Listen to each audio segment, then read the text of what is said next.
broadcasting on the DVC to all points unknown. If you're within the sound of my voice, you're listening to Welcome Home Podcast on the DVC.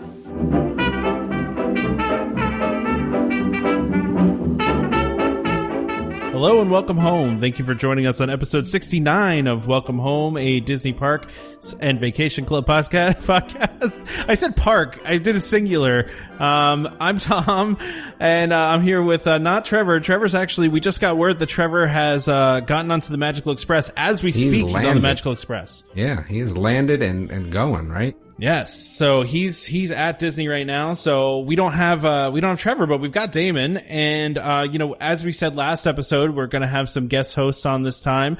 And we decided to do something a little bit different this time. And I don't think we've really ever done this, Damon. I don't think we've had listeners on occasionally, but not as like guest hosts, right? I mean. No, definitely not. I mean, because like Ziggy doesn't count, right? Chad almost counts because Chad was one of our early listeners. But they're like pros at this point, right? They're like, true. Yeah. Ziggy's bigger than us, so I don't know if we can say that, right? Yeah, Ziggy gets a lot of hits on his website. So, and before I introduce the two listeners that we have on today, I want to say, first of all, we got an overwhelming amount of response from you guys. Yeah, and Trevor's like a super duper stickler. So he was like, whoever asks first is on. I don't care if we want to take other people. Whoever asks first. So I had to actually go out of my way and I asked somebody, right, one of our guests to come on because I was like, oh, Trevor's going to make it like that. I better start asking who I want to be on, right? So you're the one that put it out there is like, to reach out to every, I did, but like I would have put it out there and then I would have been like, all right, I'm going to pick and choose who I want. But Trevor doesn't allow such things, so. Well, we wanted to be fair to everybody, but we really appreciate all the responses we get. Thank you. It was overwhelming. It was awesome. And I'm sorry, we can't just have everybody on, but the good news is we'll probably have to do this again at some point and assuming that, that John and Katie do a good job here, it's really up to these guys to, I mean, I'm going to be in Disney next. So I noticed that you didn't put anything for my trip though, did you?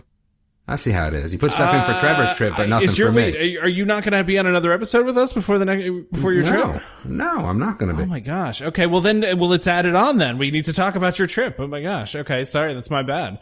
That's right. Your trip is like 2 weeks from now, isn't it? Not even. Oh my gosh. That's my bad, man. I think the holidays just snuck up on me and I didn't realize, it was this soon. I agree. Let's introduce these people. We've let everyone on too long now. Let's get them talking.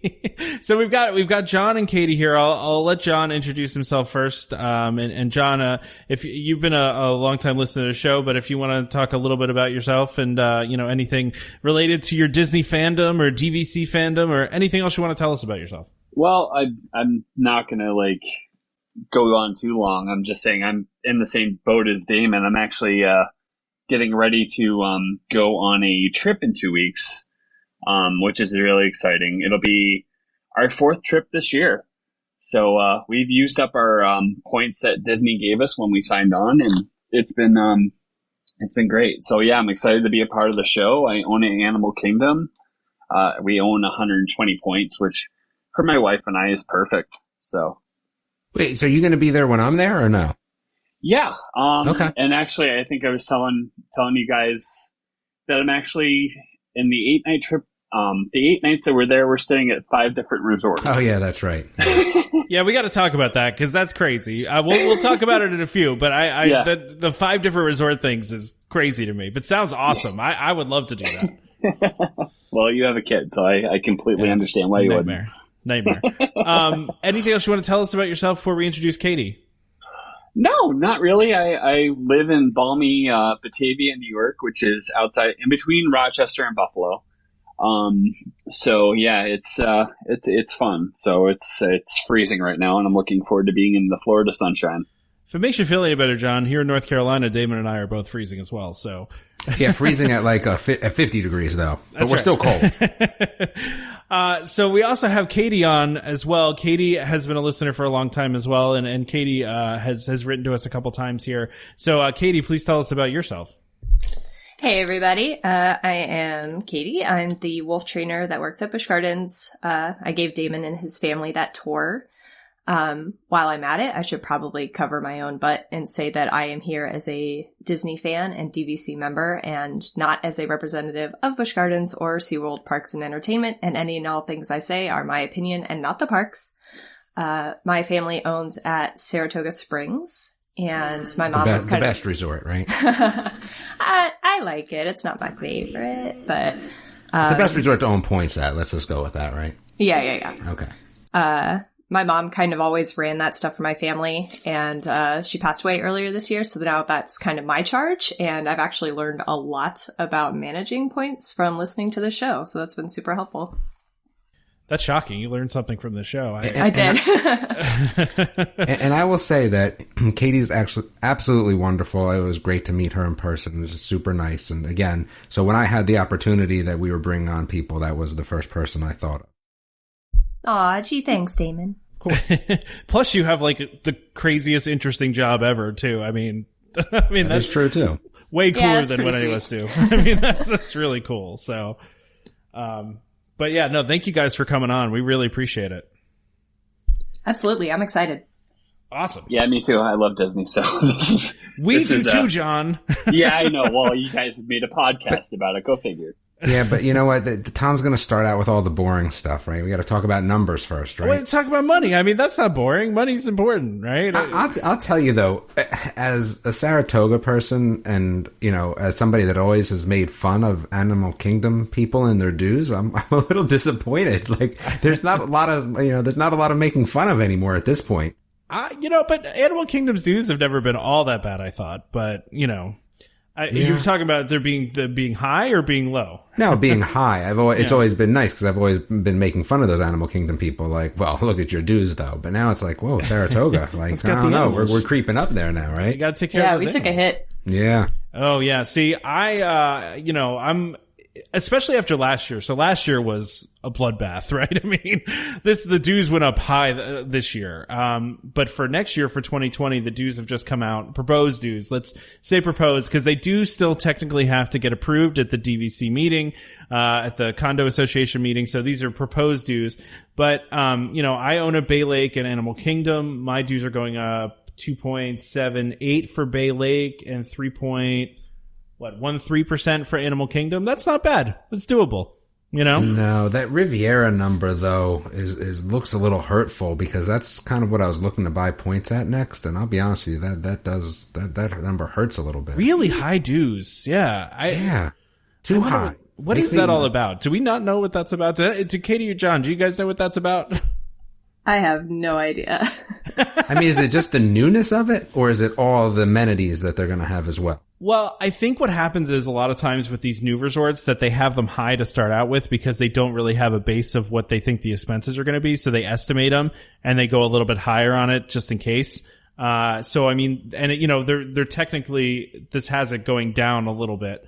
But they're pretty much if we want to the go out same. 3 decimal places, right? Yeah, exactly. It's going from $8.31 a point to $8.31 a point. So there's obviously some decimal places after that where it's going down. But yeah, no, I think they tend to overestimate these on the front end, and then it can go down later. That's definitely a possibility.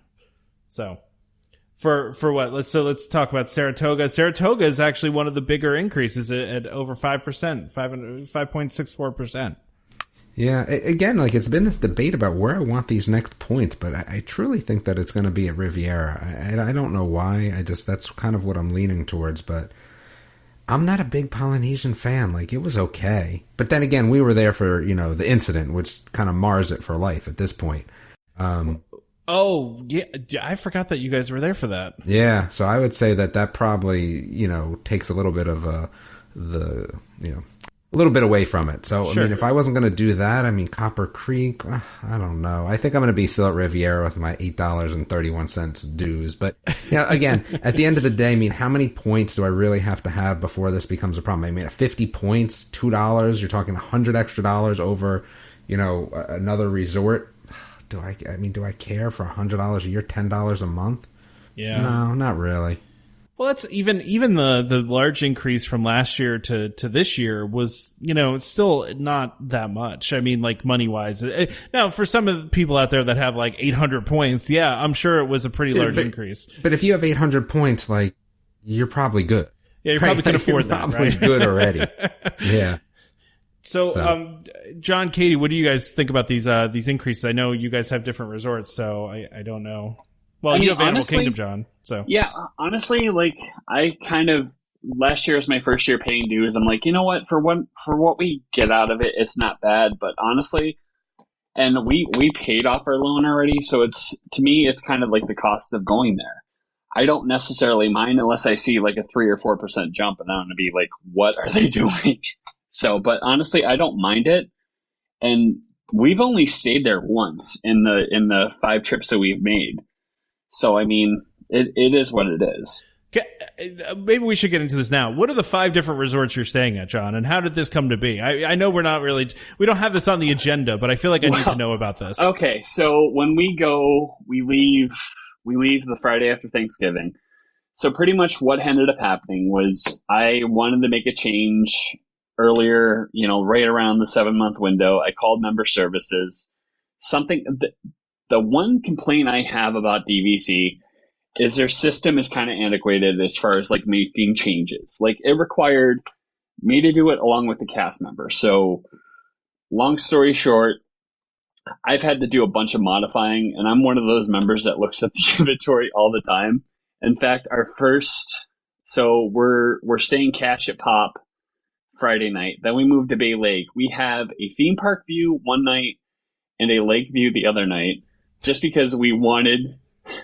So wait, is that included in your 5 different ones, or is your move, that's one internal move? No. So it's Pop, Bay Lake, Saratoga, Jumbo, and then OP West.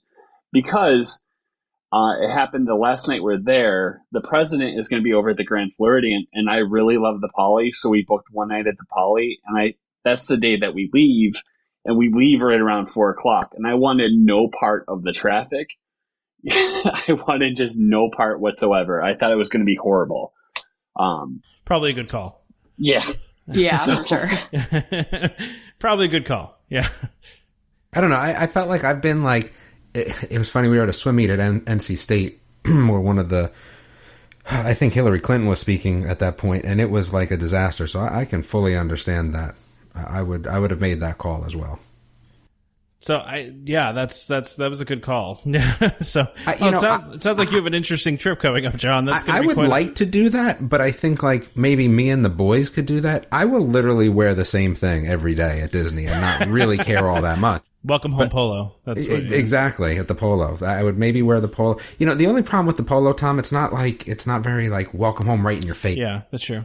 Right, so maybe I'd wear. It's subtle. It's too subtle, I think, for an everyday. Plus, who wants to wear polo every day? I would wear a t-shirt and shorts every day and not have a problem, but I could move resorts would be no issue. But the family would not be, my daughter and my wife with their, 300 outfits and this, that, and the other thing. They would not be too keen about that. My wife is one of those people, like when we get there, she's got to unpack everything.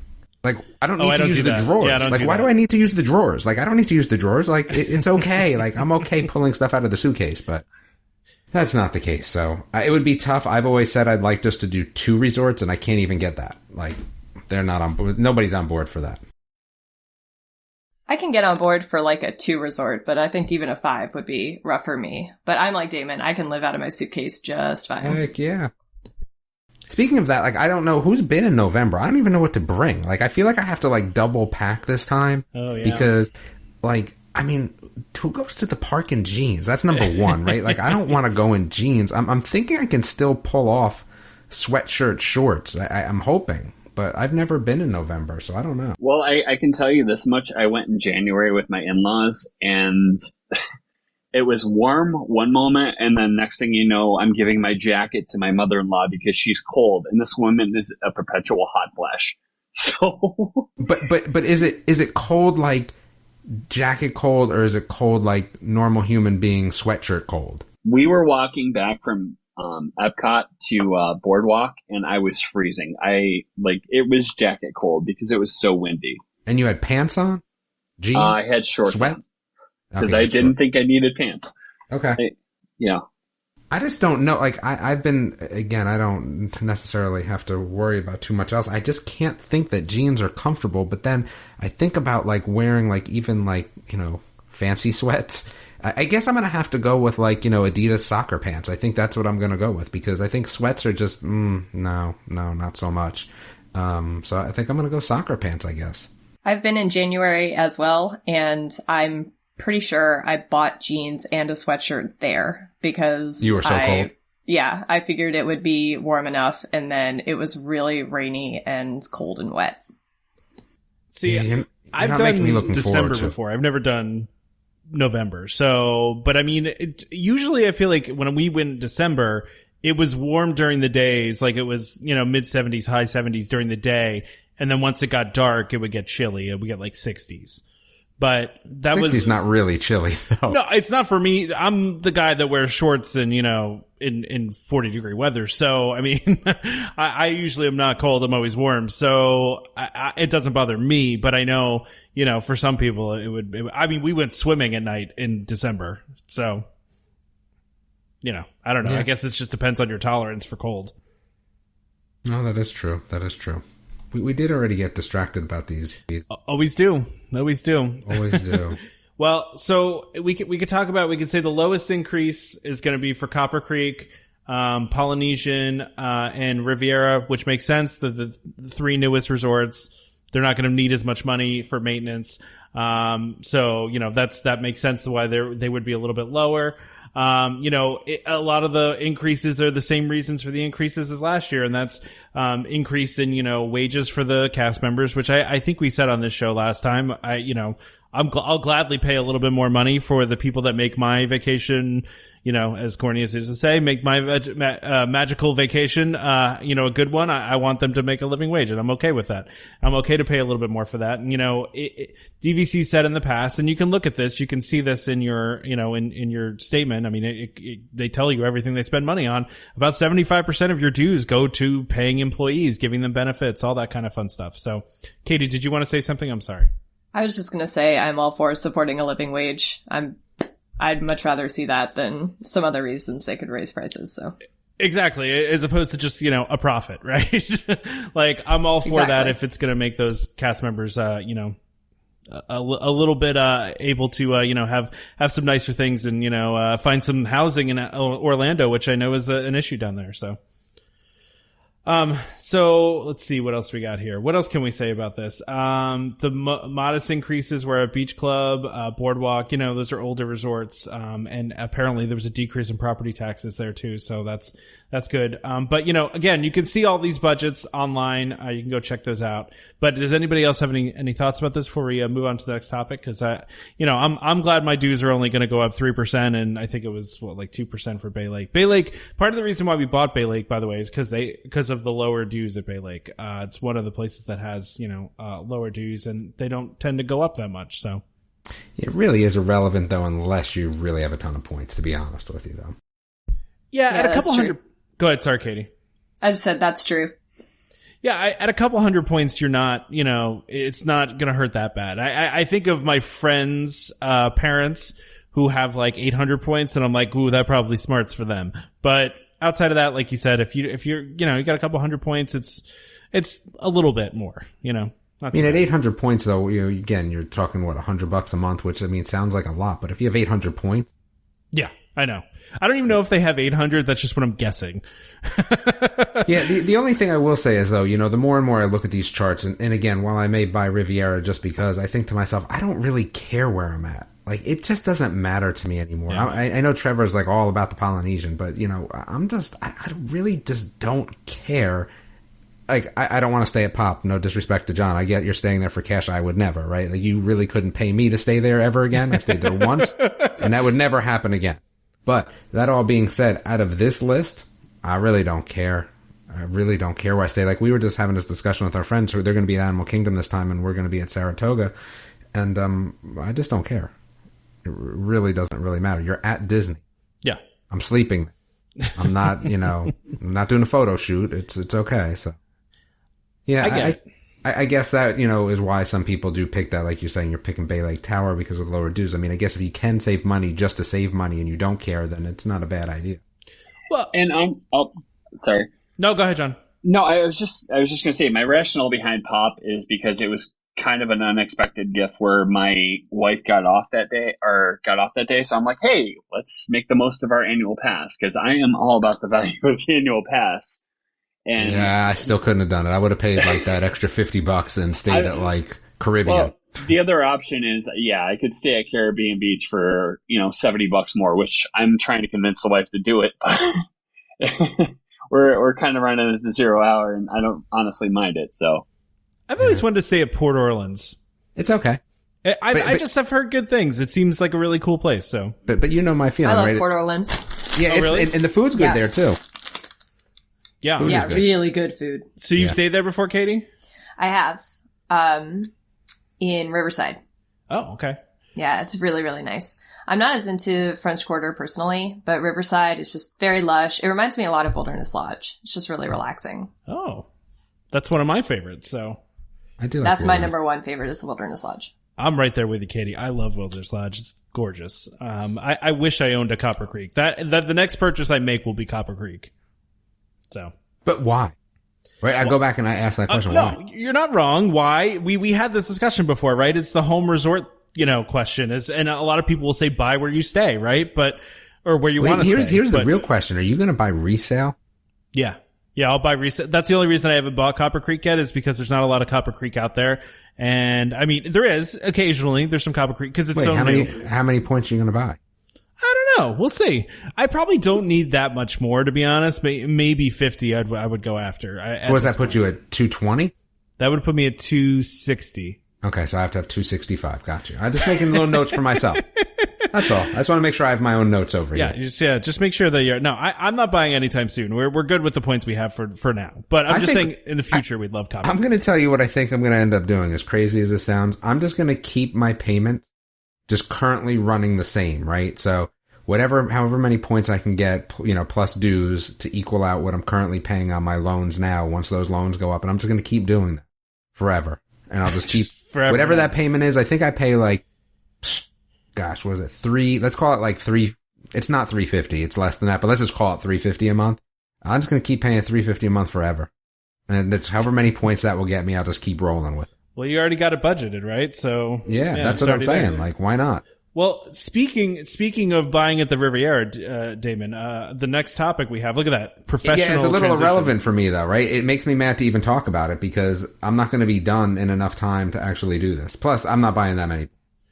That's true. Yeah, the minimum really here is 125. But so for those that don't know, this time of year tends to be a little bit slower anyway with DVC sales.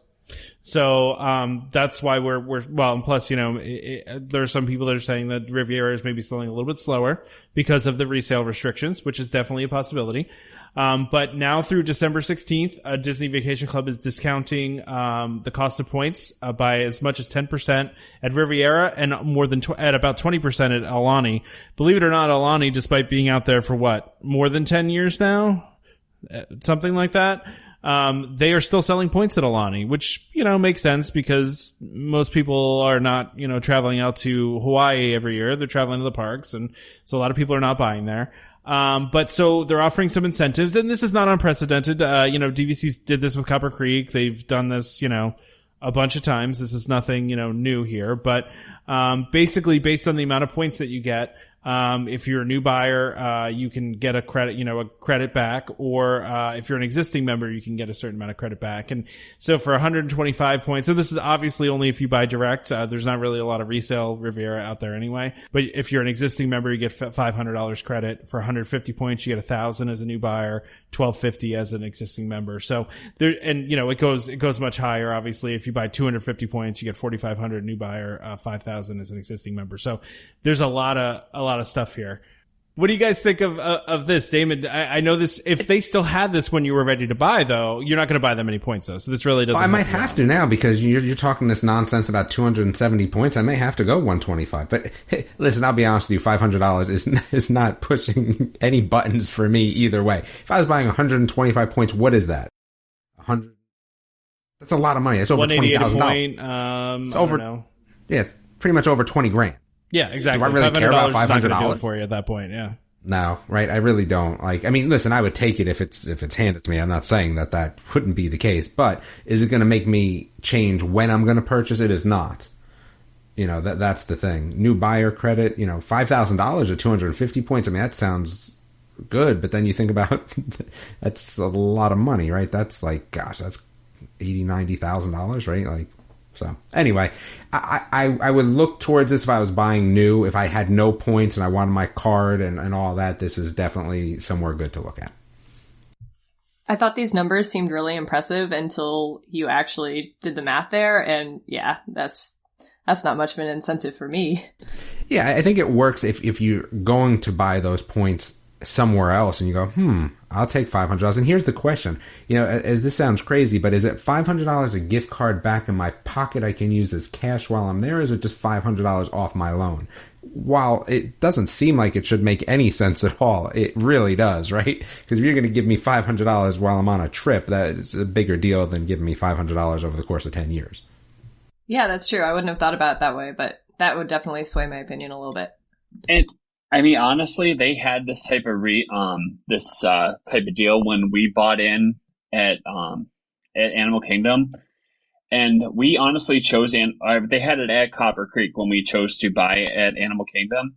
And honestly, like for my wife and I, we just looked at the cost of studios because like we're not staying at a one bedroom anytime soon. So I mean, you know, next contract I buy will be resale, and it's one of those things where I'm going to look at, you know, the cost per point as far as like, you know, where my next home resort will be.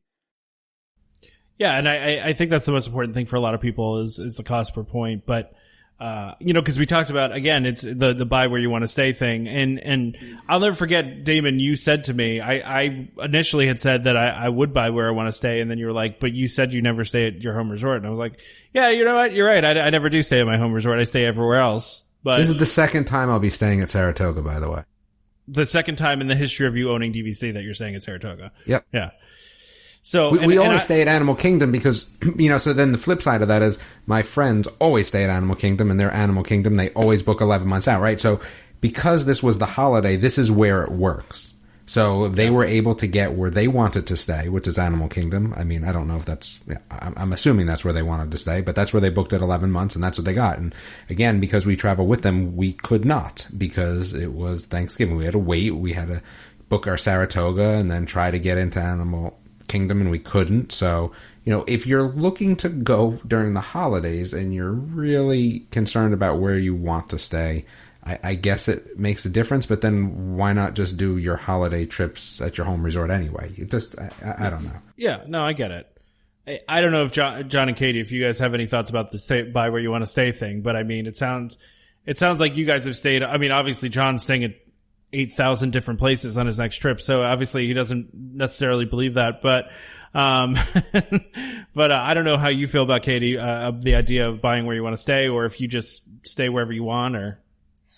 I think my parents ended up buying Saratoga because it was just available at the time and it was the cheapest one. We really haven't stayed there that much. I think we've stayed at Boulder Ridge more than anything else. Like that's our favorite resort. Nice. And there hasn't been a huge demand to get in there. We haven't really had any problem getting in there because we tend to go in the off season. So, I'm all for, I guess, like I kind of like to buy into Wilderness Lodge probably at some point, but as long as I can get in there, I don't really care. I'm not really trying to go at high traffic times. I get enough experience at a theme park on July 4th. I don't need that anymore. That's true. And I will say this, like typically when my wife will travel, this is what we talked about before we bought DVC is, you know, we're going to go when the cheapest points are to maximize our points. The only exception is we took my nephew who graduated high school this year, around the 4th of July. So like the Polynesian came open at 7 months. We snatched it because we figured prime location, you know, this is, you know, going to be the trip of a lifetime for him. So that's what we decided to do. Understandable. I'm shocked at the next thing that Tom's going to talk about. Beignets has it's literally like a page on our sheet about the rundown. I'm just laughing about it now as I'm looking at it. We got to talk about the Riviera declarations. It's more Riviera. I know. I'm just looking at the beignet. I figured you'd want to talk about free food. I just, I assumed that was the. Well, I would have if there was like a section about my upcoming trip, but again, because there's not, what am I going to do? Maybe it should fit right in before the beignets. Yeah, that's true. Well, I want to, we have this nice transition from Riviera points to talking about Riviera declarations. So, for those that don't know, and we've talked about this on the show before, the way that DVC works is that, there's especially, well, not especially, but when a resort is being sold, there's only a certain amount of rooms that are actually available. And by rooms, I mean, there's only a certain amount of points that are out there and a certain amount of rooms that are available to DVC members to use their points with. And as they sell points, they declare more inventory, and that opens up more rooms for members to be able to book. And so, you could be having a hard time booking Riviera, and then all of a sudden a bunch of rooms have been declared, and now there's availability to you. So on October 4th, actually, DVC declared more vacation homes for Riviera. And this was the first declaration since they began sales, so this is good. So, sales are moving along here. This declaration contains 616,000 points, give or take. And so this is about 28% of the resort now is able to be booked. So think about it this way. Only, DVC members can only use their points, for about 28% of the inventory at this point. So, and that's, it really 28% of the actual, points. But, so a lot of these rooms are only available for cash. Now they're, people renting them out as cash. And I think people get all bent out of shape about that, right? Like, that's people do. Yeah, people do. Absolutely. They're like, I don't understand why I go on the website and I can rent it for cash, I could pay cash for it and not points, right? Yep. So this is a good thing. This is more availability to people if you want to book it. And, we talked about they have some cash deals out there right now too. I think DVC, it's like 40% off. You could get it for cash deals, up to a certain time too. So if you want to go check out the resort, but, I think it was good to mention this because, there's more availability now. So anybody plan? Oh, Katie, you want to say something?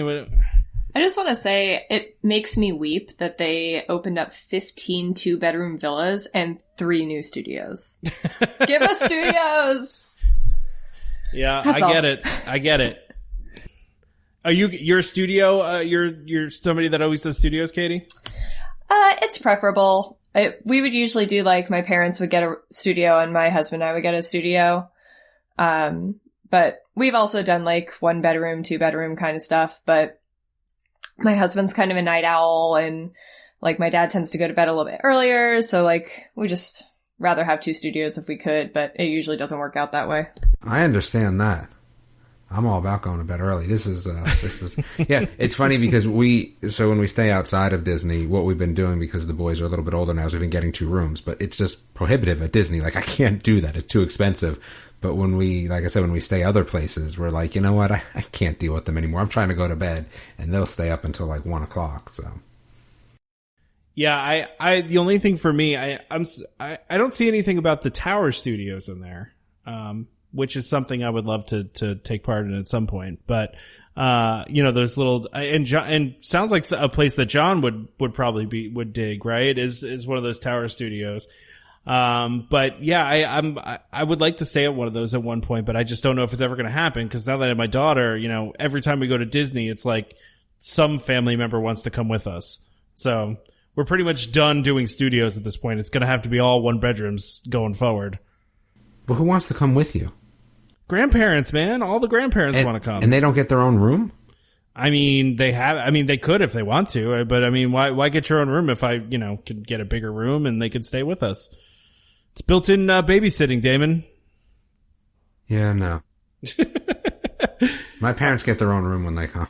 Yeah, that's probably going to happen at some point, but we usually offer to put them up, and have them come with us. So, but anyway, you want to talk about free beignets? No, I don't, because it's stupid. What?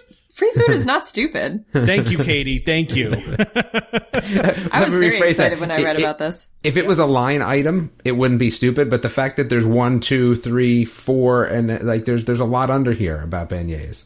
Well, so it's not necessarily a lot about it. So they're not.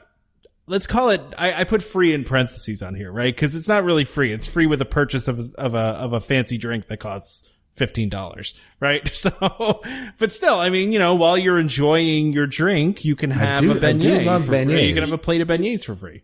I agree. I do love beignets, but there's a lot of stuff to talk about beignets. That's living the dream, though. Yeah, right? If it was crepes, maybe it would be living the dream. Listen, the beignets are good, but crepe, right? Crepe. I can honestly say that, like, the first trip that my wife and I made for my 40th birthday was basically at Port Orleans French Quarter. That's where we stayed. And the highlight of our trip, well, one of the highlights of our trip was the last day while we were waiting for the Magical Express to take us back. We went and got beignets. And so, like, my wife actually mentioned in, like, our 8-day trip going for beignets. I'm like, do you realize we'd have to, like, take an Uber or go out of our way? Like, she's slowly getting the idea that to get around property, it takes a really, really long time to, like, get around places. That is the thing with this, right? So you need to get these. It's not at a DVC resort. It's at Port Orleans French Quarter, which we were just talking about. So that it recently reopened, and one of the things they're doing is they're giving pass holders and DVC members free beignets with the purchase of a cocktail. So to your point, yeah, that's a lot of wasted Disney time, right? Just traveling to French Quarter. But I mean, if your Disney trip is about food, I mean, like, that's true. I wish I was able to talk about my Disney trip, but I mean, it's not on the agenda. Since it's not in the rundown anywhere.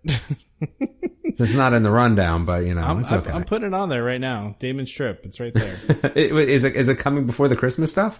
We could do it right. We could do it right now if you want. Let's talk about your trip. Let's do it. All right, let's talk about my trip. Am I getting free beignets on my trip? I don't know. Are you going to get some free beignets? I think you should. I want to go get some beignets. I've heard they're good over there. So. The thing is, I don't really drink though, right? So for me to have to get a drink to get beignets would be a little counterproductive, right? That's the dilemma that I have. So my trip, yes. When am I actually going? I'm going on the 27th. Should probably know that. Yeah. Well, my wife does make all the plans, right? Because I'm not good with that plan making. So we're going on the 27th, and I think we're coming back the 3rd. There's actually going to be a few people down there. John's going to be down there, right? Yeah. So we will be down there for Christmas. We've never done Christmas, and I think that will be fun. Actually, the thing I'm probably most looking forward to is that tree, with the Christmas tree trail or some nonsense like that. Oh yeah, the Christmas tree. Yeah, absolutely. Yeah, and that's when we stay at Saratoga. That is one of the things. And actually, we talked about it, Damon. I'm going to be at Saratoga the day you leave, so I'm expecting to find you and get my hat. Yeah. Well, if it's the day I leave, that's going to be tough. You're going to have to find me before then. So this hat thing, like I have this discussion with my kids as well. Like and Katie has the off-brand hat, like her hat, like, wait, Tom, did you ever send her another one or no? Like, yeah, so he did. Okay. Katie got a factory defect, which is amazing. It's actually kind of funny because it's actually kind of cool. It's an original at that point, right? That's right. My friend actually pointed out that the microphones, the tops of them actually look like little flying saucers flying above the castle. There you go. It's pretty great. You have alien invasion. Welcome home. That's right. Which I think one of the initial comments when the new logo came out, in my eternal effort to always provide snark on every Disney board I'm a part of, I made a comment about it. Oh, see, it's tough to do a logo. It is. I actually again, I know not everyone was on board with it. So one of my friends that works at Marvel did that. So just so everyone's aware of where it came from, it wasn't done in somebody's like garage, right? Like, it was done by somebody that works at Marvel, by the way.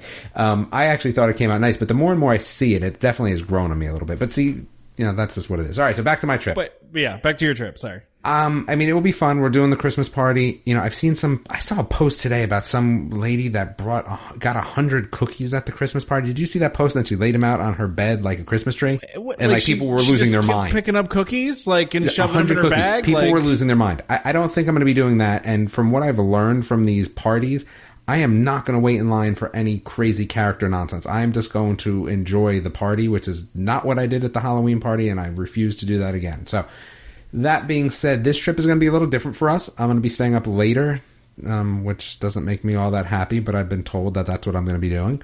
So we actually have some reservations at the cantina is like 8:30 at night or something. I probably would have been asleep by then. So that seems like a good time to go though, because it is a bar, right? I mean, it's yeah. I mean, this trip is going to be more about food for me. So we have not seen Toy Story Land, which will be, I guess, interesting. But I'm not like chomping at the bit for it. And Star Wars. It's disappointing that we'll be gone by the time Rise of the Resistance opens. You never got the hookup, huh? I haven't asked yet because, here's the thing. It needs to be finished and people need to be going through it before I can ask because there's nothing to ask for unless people are actually going through it, right? Well, I can tell you the trip I was initially supposed to, my last day was supposed to be the 5th, and then they announced Rise of the Resistance opening, and I pleaded with the wife because I am a Star Wars fanboy to basically let me add 2 more nights to the trip. So. Yeah, my kids are in high school, so they're mad at me already. Like, not only are they in high school, but my son's got a swim meet in Charlotte over, in that part of the state right when we get back, and he's not happy with me either. So there's a lot of unhappy kids. Again, we're all going to Disney. I don't want to go. Why? Because I have a swim meet. Because I have school. Because I have this. All valid reasons, so I can't really be upset about them. But anyway, so we're leaving that day. If it is open, I'm going to try my hardest to get in, but again, I'm going to tell you something. As I've gotten older, I don't really care so much. Like, I'll see it. It's not like I'm not going to see it. I can literally pick up and go whenever I want. If I decided I want to go one weekend, then I could go one weekend. I'm not probably going to, but I could. That being said, we will see those things. But this trip for me is really about food. It really is. It's going to be like the holiday food and wine, right? Like, they have like a mini food and wine during the holidays. So, and that's what we're going to kind of shoot for because we've already done the food and wine. I'd really like to see all the gingerbread houses as well, which when you think about it, takes up a lot of time because you got to go to all the resorts. Like, those are the sort of things I think that I'll be doing a little bit more of. I mean, we'll be going to Star Wars, but I'm not going to necessarily be running around and rope dropping for rides because, I mean, Slinky, okay, great. Like, I want to go on it, but I think we have fast passes for it. I'm not going to rope drop it for a second time. You know how I feel about Pandora. I can suck it at this point. Like, I don't really like that ride, so it doesn't really matter to me. You'll probably want to rope drop the Smuggler's Run, though, right? I mean, am I really like? First of all, I'm not all like. It's going to be cool to walk through it. If they allow me just to walk through it and not get on the ride, that would have been enough for me. But I mean, I'm going to ride the ride because I'm going to have to. But yeah. I don't think I'm going to have that problem. I don't think I'll have to rope drop that. I'm not going to lie. As I was writing it, I was thinking to myself, Damon's going to hate this. Anyway, I can see you. Sorry. So, it's going to be more about food and some shows and stuff like that. So I think that's what we'll end up doing in general. I'm just, the interesting part for me is I don't know what we're really doing for Thanksgiving. I'm going to be there for Thanksgiving Day, but I refuse to book like a $400 Thanksgiving dinner. So I think we're just going to walk Epcot. That's kind of the plan. I'm wondering if there's like anything different food-wise in Epcot for, Thanksgiving. But we're going to find out. So that's going to be my trip. I mean, the trip that Tom didn't want me to talk about, but that's going to be my trip. Go ahead, John. Well, I was going to say, I was going to ask Damon because like we can get off on a tangent about the best meal on property. See, I think the problem that everyone has, like, best restaurant is an interesting take because for me, what that really means is what don't I get often enough where I live that I enjoy? And for me, that becomes, Asian food because it's really not all that great in North Carolina. Sorry, it just isn't. It's true. And I think for me, when I go to Disney, that's something I enjoy. Or if I go back to New Jersey, because Chinese food in New Jersey and New York is also very good. So for me, I look to Morimoto's because I say, okay, well, that's one of the best places for me because of what I'm, looking for in terms of food.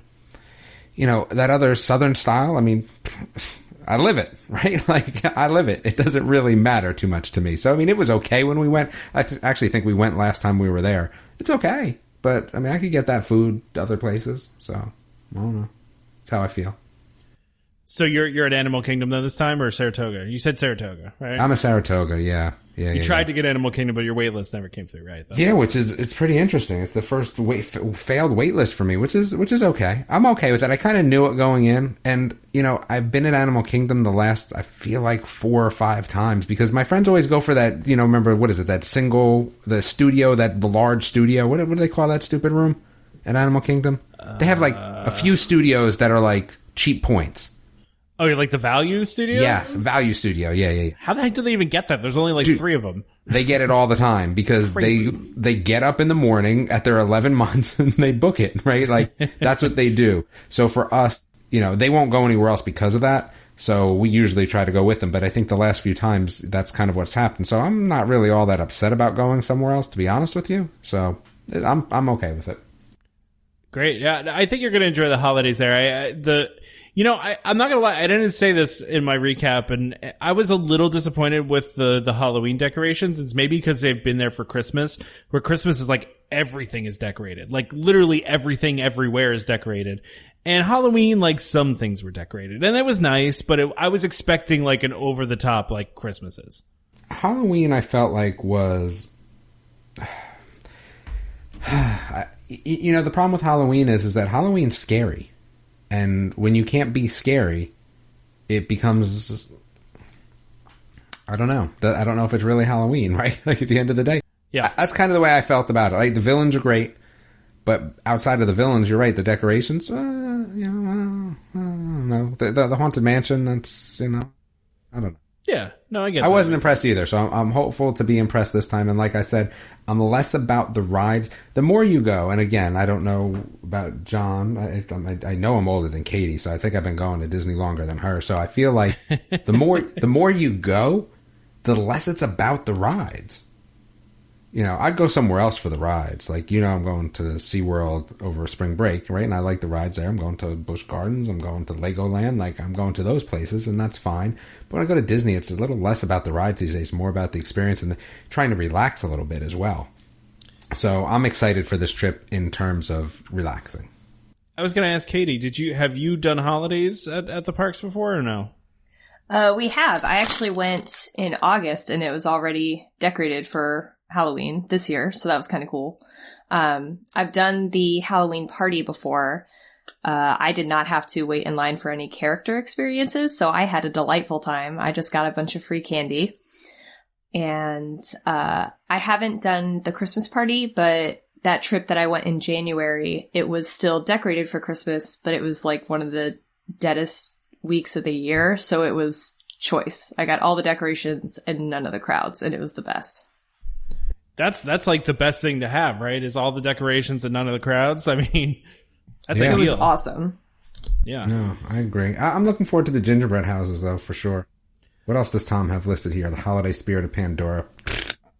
So wait, you don't care about the decorations or anything? I mean, you care about the gingerbread houses, but not the park decorations? I mean... No, I care about the park decorations. I'm just like anti-Pandora at this point. Like, I really am. You like Navi River Journey, though, like you said. I do like Navi River Journey. I will tell you that. I do like Navi River Journey, but it's like, no one likes Navi River Journey, so like, it makes me mad. Like, that's the best one.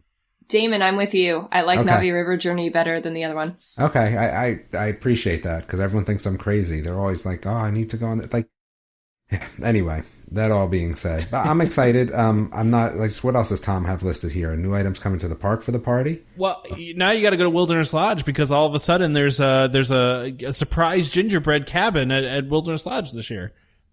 They've never done that before. I kind of want to see all of the gingerbread stuff. I think that's so time consuming. I don't know how you do that, right? It's going to be tough. I mean, you could definitely see Wilderness Lodge and Grand Floridian fairly easily because you could take a boat, like they're all in the same kind of vicinity. Yep. But I'm trying to, where else are there gingerbread houses? I'm trying to think of all the gingerbread house places.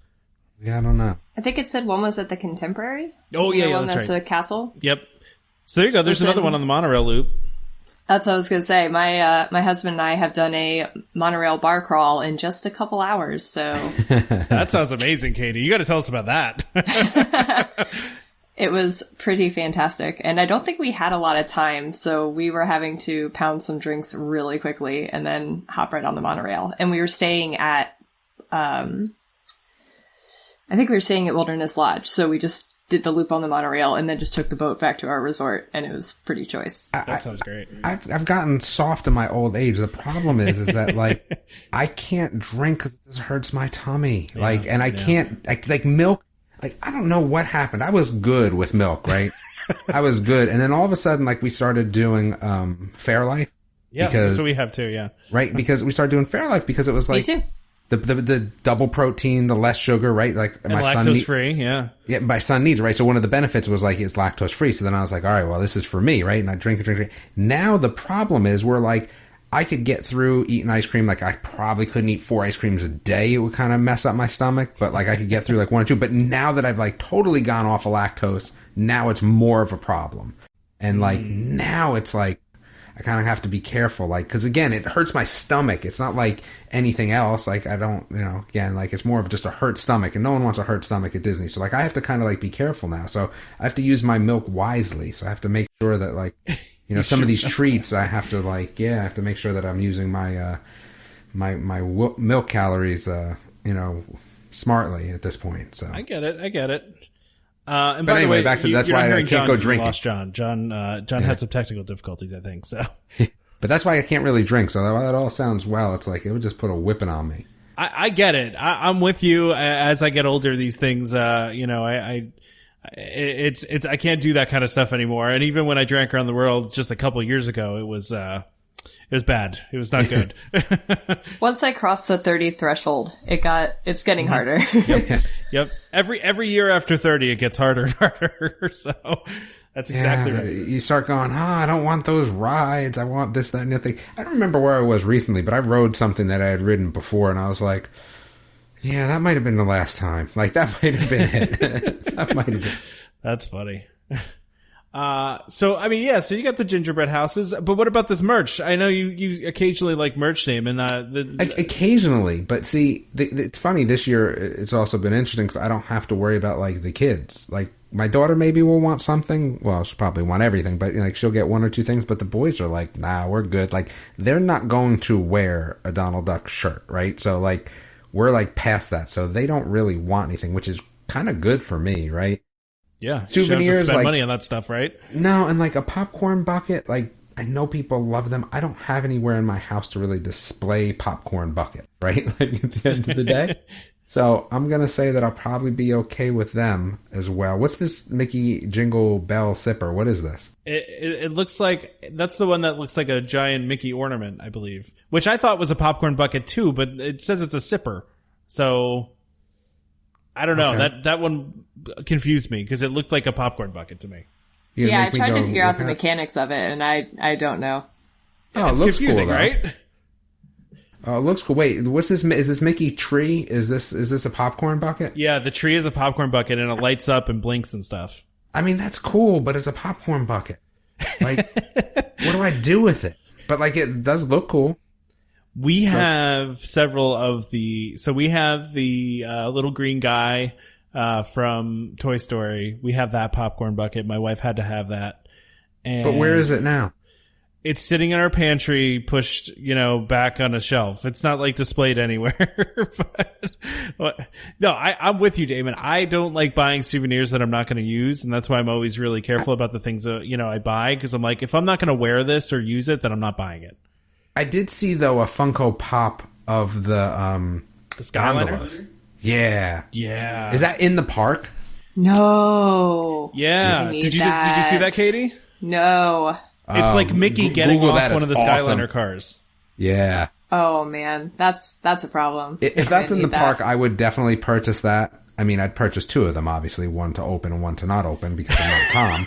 But I definitely would buy that. That might be something I buy. Oh yeah, I just saw that. I don't think it's limited edition, so I think it's available. I think it's out there. If you Google Mickey Skyliner Pop Funko Pop, it's cool. I saw that one too and really was digging. Wait, but it's not like they last forever though. No. I mean, of course not. Yeah. Well, first of all, the first thing that comes up is on eBay for $99, right? Katie, have you seen this one yet? Have you seen this? No, she said she hadn't seen it yet. I just Googled it. Yeah. It's so cute. Yeah, it's definitely awesome. Yeah, for sure. It's a very cool Funko Pop for sure. I'm not usually into those things, but that one is cool. I'd buy that one. I have to go get my son now. It's a little bit earlier than I thought. I'm going to actually put you guys on mute. I may actually be able to make it back. Oh, okay. Now you're down just to you and Katie at this point. Katie, you better take care of it for us. The Katie and Tom show. All right, the Katie and cool. Tom show. That's Hopefully fine. I'll be back before you guys are done though. Yeah, Hopefully. no. I would hope so. All right, cool. Well, all right, Katie, that's okay. Wait, but what are you going to talk about without me? Hold on, I got to look at it real quick. Just tell you about things you're not allowed to talk. No, you can't talk about Disney Plus without me. I'd be very upset about that. All right, we can skip the Disney Plus conversation until you come back. All right, I'm leaving now. I should be right back. All right, cool. All right, Katie, it's just you and I. We can rock this out. All right. Cool. So, anything, I mean, I'm not a huge fan of the popcorn buckets in general. That one's pretty cool, I think. I don't know what you think about, do you buy into that kind of stuff? My husband loves to buy a popcorn bucket, and let me tell you, every one that we own just ends up becoming a bucket to bathe my dogs. So. That's amazing. It's a nice big scoop for bathing a dog, and that's what they end up getting used for. That's funny. I mean, like the special ones though, like you're talking about like the ones where you can get the not unlimited popcorn, but like the cheap refill on the popcorn. Yeah. Like, so you don't do like the special edition ones that are like, shaped like the little green alien from Toy Story or the Christmas trees. No. I got too much stuff in my house. I can't add more. I'm with you on that. And truthfully, I was looking at that popcorn bucket, the Christmas tree, and I was like, you can't fit any popcorn in that thing. No, you really can't. Like, it seems like it fits like a couple handfuls of popcorn and then you're done. So. Yeah, when we make popcorn at my house, we fill like the Halloween candy bowl that you put out at Halloween. Like, we fill that with popcorn. This little tree's real cute, but it's not gonna do the job. No, it definitely isn't. It's way too small. So, yeah, I don't know. These are cool things. I like them, but I don't know if I would run out to buy any ones. Although, I will say the Mickey ornament is pretty cool. I was gonna say, the little Mickey, I think it says it's like a straw clip. I don't know why straws need a clip, but he's really cute. He's a little gingerbread Mickey. I like him a lot. Yeah, that one's cool too. I like that one. And the Mickey light up, the tree one, by the way, for those of you that are gonna be at the parks and want to buy these things, that one is exclusive to the party. So to the Christmas party. So you're not going to be able to get that if you don't go to the party. And then there's also a Sven sipper, Sven from Frozen, which I was watching today with my daughter on Disney Plus, which is nice. It's nice to have all access to all of those things for my daughter. But we're going to wait and talk about Disney Plus in a few. But go ahead, Katie. Sorry, were you going to say something? I was just going to praise Disney Plus. Oh yeah, we'll talk about it. We'll get into it. It's been great. It's so great for when you have like a 1.5-year-old because everything you can imagine is on there, and it's also been fun showing her some of the older Disney stuff, like showing her some of the old Mickey cartoons has been kind of cool. So anyway, but we'll talk about that more. So. All right. Well, so we're about halfway through the show. So let me go ahead and do our ad for our fun sponsors over at DVC Resale Market, our good friends over there. We've been promising we're going to get them on the show sometime soon, and we are. I promise you. Maybe even next episode we'll do it while Damon's on vacation. But DVC Resale Market is the leader in the DVC resale industry, with 11 former Disney Vacation Club guides and 2 former Disney Vacation Club quality assurance managers. If you're thinking of buying DVC, browse the largest selection of DVC resale listings anywhere, with DVC experts on hand 7 days a week to answer your questions.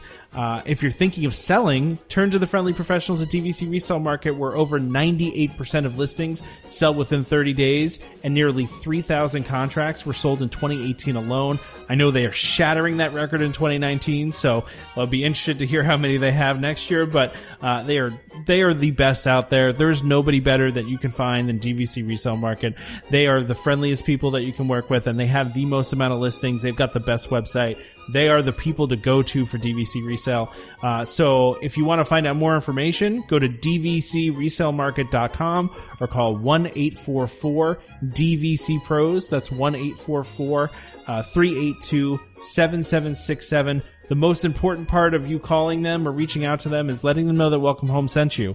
If we want to continue having them be a sponsor of this show, and so we love to hear when our listeners reach out and say, "Hey, I heard you guys on Welcome Home, and that's why I'm calling you today." We really appreciate that, and I know DVC Resale Market does too. I can't tell you how often we get emails from Derek and Marissa saying we had 10 people from the podcast call this week. So that really feels good to us. We like to hear that kind of stuff. So again, dvcresalemarket.com or 1-844-DVC-PROS. Great.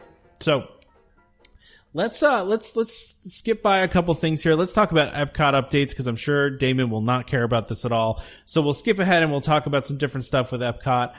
So Katie, I don't know about you. The thing I am most excited for, and I'm not even joking about this. This is totally true. The thing I am most excited for at Disney over the next, let's say 6 months is Space 220. I want to say 2020 every time, but Space 220, which is the space theme restaurant that's going to be supposedly opening at Epcot before the end of the year. We've only got like 6 weeks left, so they better hurry up here because there's been no opening date announced. And now they have a little bit of a setback. Apparently the executive chef has quit.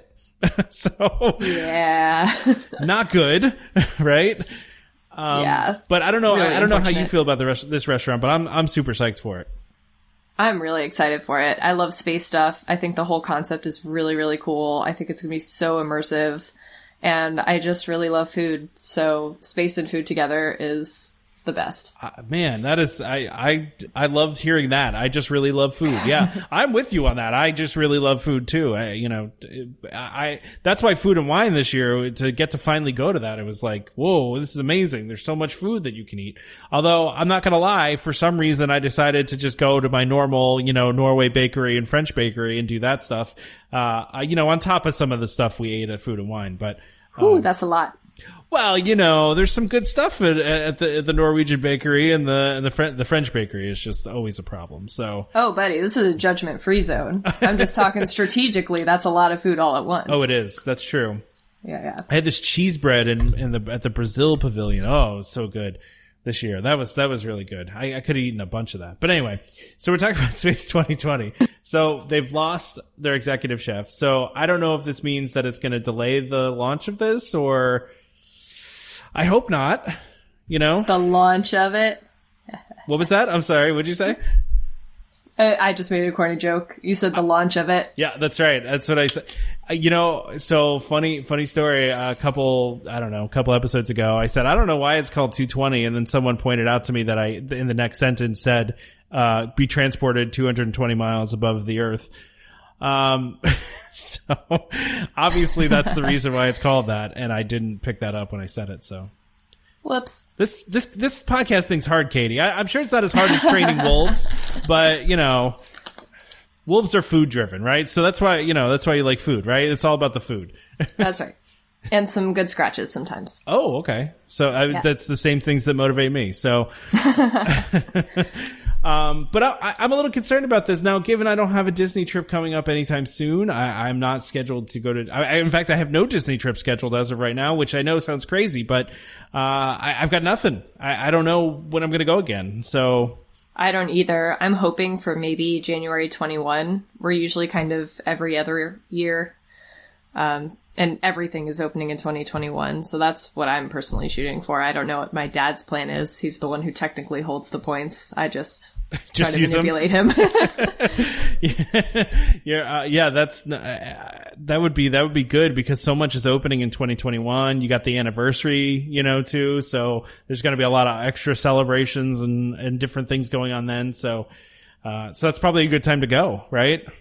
Yeah. I mean, I need Rise of the Resistance. I need Runaway Railway. Oh, I'm so excited and Tron, like everything good is coming in 2021. I feel like we've heard nothing about Runaway Railway in like months. Like they haven't said a word about it since like the last time they said like it's delayed, and then we haven't heard anything, and I'm sad about that. Me too. I'm really excited about that ride. Me too. I think that's like I feel like people are forgetting that that's even opening because they're not even talking about it. So. Oh. Yeah, I'm actually more excited about that than all the Star Wars stuff, but I'm probably in the minority about that. I mean, are you a big Star Wars person though? So, because if you're not, I get that. I'm not a huge Star Wars fan, but I like Star Wars fine. I'm into a lot of really nerdy stuff, but Star Wars isn't my personal favorite. I am pretty psyched about Rise of the Resistance though. That sounds pretty epic. You sound like you kind of are on the same page as I am, where like, I like Star Wars. Star Wars is cool to me, but I'm not like super fan, like can name everything and every planet and, what every race of alien is. I don't know, Yeah, I'm much more of a Harry Potter, Lord of the Rings in that direction. Okay, you get along with my wife very well then. I think she's very disappointed that I'm not into Harry Potter, so she wishes I was, but it's just not, not my jam. But that's okay though. That's all right. I don't besmirch Harry Potter people. Do your Harry Potter thing. Anyway, so no, I'm bummed about this. I'm assuming they'll find another chef, in short order. This is a really good restaurant group. Here's my question to you, Katie. What kind of food, and we talked about this before in the podcast, but I don't know what to expect from this restaurant food wise. Like, what is it going to be? Cause here's the thing. Epcot already is just a food haven, right? There's so many options of food at Epcot. But you're adding in another restaurant and it's like, what is this restaurant going to be? Like, what kind of food is it? Is it going to be American food? Is it going to be, from what I've seen, because it's like the International Space Station, that it's supposed to be like food from all around the world, which would kind of be cool if they had it that way, right? Yeah, I'm excited about that concept. Largely just because I really like variety. But yeah, from what it's saying, it looks like the menu is going to be really varied, and the staff is going to be international too, which I think is super cool. It'll kind of be like being on a cruise. Oh yeah, I didn't even think about the staff. That's a good call. Mm-hmm. I just am excited to take that elevator ride up where you can like see the Earth going away from you as you're riding up. I think that's right. This is going to be really cool. I'm psyched about this. I wish I could be there to go to this. Like I promise you this, my next trip will have a visit to space. I keep wanting to say 2020 to 220 on this. It's going to happen. It has to happen. Me too, for sure. Yeah, and I kind of want to schedule a trip. My annual passes expire in, beginning of June. So I feel like I need to schedule another trip between now and May. But I don't know. We'll see. Catch some of the other stuff. But, so how about we talk about this, new character meet and greet? And see, these are all things that Damon doesn't care about, so we can talk about them, cause he's not here. So, and we completely lost John. I don't know what happened to John, but that's okay. John got some time in, so that's good. And hopefully he can come back and join us again, but that's okay. Katie and I are holding down the fort. We don't need anybody else, right? Alas, poor John. I knew him well. Yeah, I don't know what happened to John, but we'll hopefully get him back. But so a new character meet and greet is being put together in ImageWorks, right by where they currently have the Wreck-It Ralph and Vanellope one, and they are moving all the characters around because they closed the character spot, right? And they're going to be tearing that down. Mickey's moving over to the Pixar Short Film Festival building, and that's happening early next year. But so the rumor though is that this area is being built for Joy and Sadness to take over.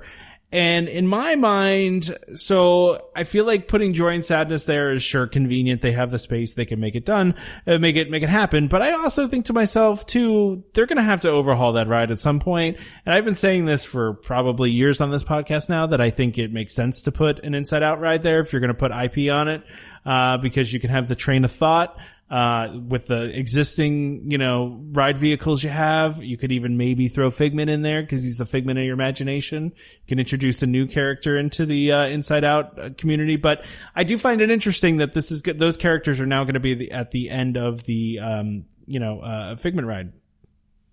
I 100% agree with you, and I really hope that this is an indication that that's going to happen. I think Inside Out would fit in that attraction perfectly. And I think, like you said, the fact that you can still have Figment as a cohesive part of the story and kind of leading you through like the brain, I think is just, it's too perfect. Like, why wouldn't they do it? I feel like they'd be foolish to not go forward with that. Yeah. I mean, it makes total sense to me. I wish they would bring back cause that ride was shortened, when they did the refurbishment that everybody hates. From the original version to the version that it is now, that ride was actually shortened. It used to be quite a bit longer.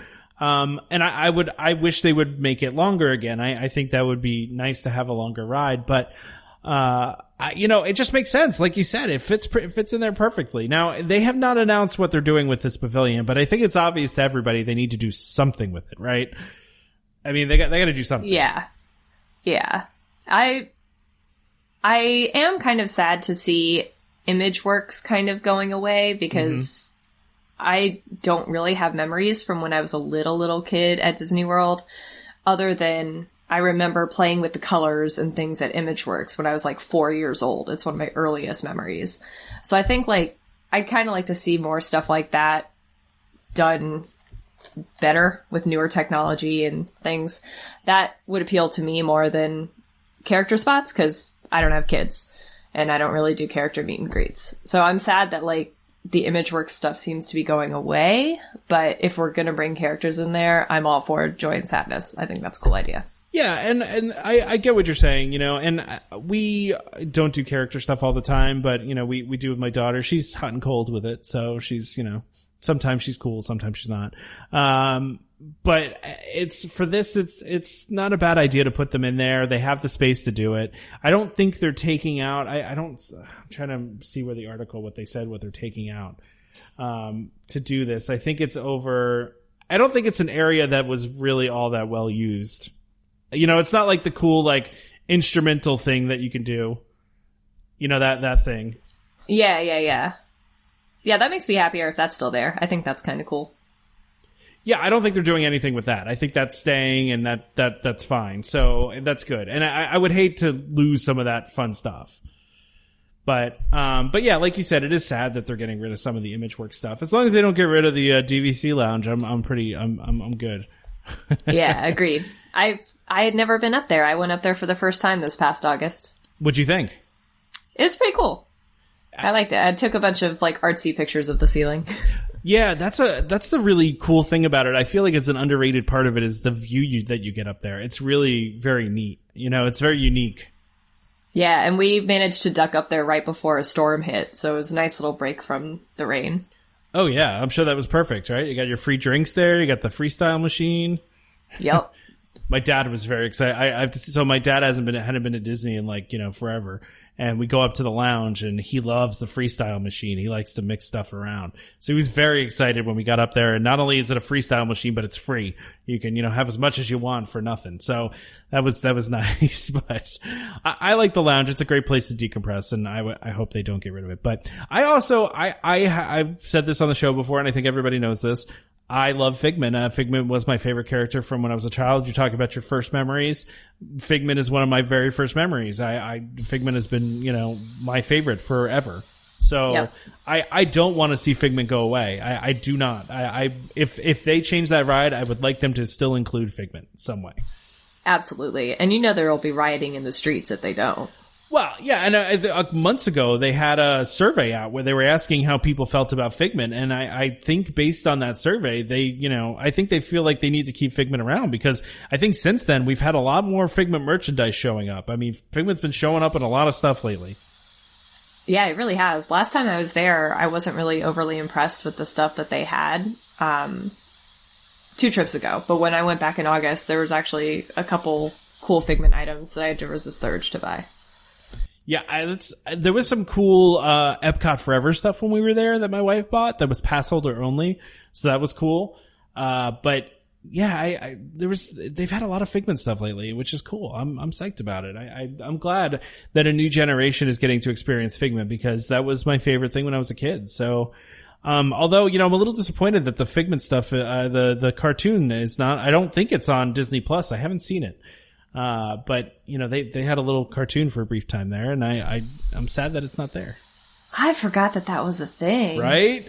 Man. Yeah, I forgot about that. Yeah, but I haven't, you know, to be honest with you, I kind of just remembered that it was a thing. So I haven't even looked for it on Disney Plus. It very well could be there. So I don't know. I gotta look for it now. Who knows? Yeah. So anyway, let's talk a little bit about the camera center. So I want to talk, this is going to sound like a weird thing to talk about, but I think it's funny that the camera center was even there as long as it was, because nobody really uses cameras. I mean, most people don't use cameras anymore. They use cameras on their phone. They don't like bring in digital cameras with them. Yeah, my dad and I both have like SLRs. So like I like having the camera center there just because I love photography, and like it just gives me warm and fuzzies to see it. But every time we walk in, my dad and I would look at each other and be like, why is that there? Yeah, it's like a relic from the past, right? Yeah. Like cause I remember making like frantic runs to buy more film from there back when film was a thing. But yeah, I'm kind of surprised that it lasted as long as it did too. Yeah, it's funny to me because it used to sell like, you know, they used to sell like film and stuff in there, and it's just like, well, no one's buying film anymore. But you know, I give you credit though. You bring that stuff into the park with you. You bring the big camera in. Oh yeah, 100%. I actually have a Epcot camera strap from the first year it was open. Oh. It's John. He lives. Well, I can. John, you're back. Yeah, I apologize for that. My wonderful MacBook computer decided to dive from like 25% to nothing, so I had to make the 5-mile jaunt home to go. So I apologize. Technical difficulties are the worst. It's all right, John. We lost Damon, so you know it was the Katie and Tom show for the past 10 minutes. So, but anyway, Katie, what were you saying about the Kodak about the camera center? My dad actually bought a Epcot camera strap from the year it opened and passed that down to me, and I still have it to this day. That's really cool. Yeah, it's like from 83, and it's still going strong. So like, I have a lot of emotional attachment to Epcot in general, but I like kind of pair Epcot with photography because of that camera strap in a weird way. So I have an affection for it, even if it's kind of useless. My first trip to Disney, I remember that camera shop there. You know, it's very distinct, and you can actually, that was, you know, right around where Spaceship Earth is. That's like it's an iconic spot. It really is. Yeah, it really is an iconic spot. That's for sure. I think the good thing is here though, it's not like it's going away completely, right? So it's been closed for a little while now, and now it's going to turn into the new pin trading spot.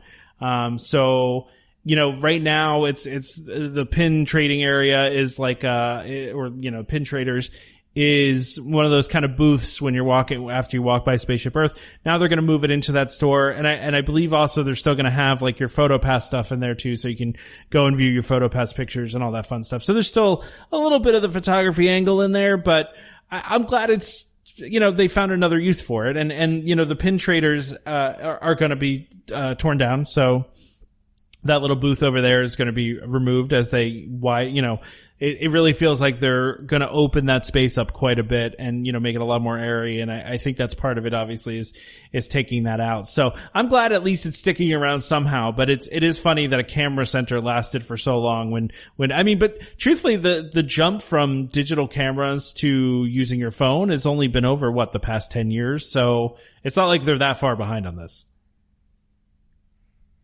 Yeah, that's true.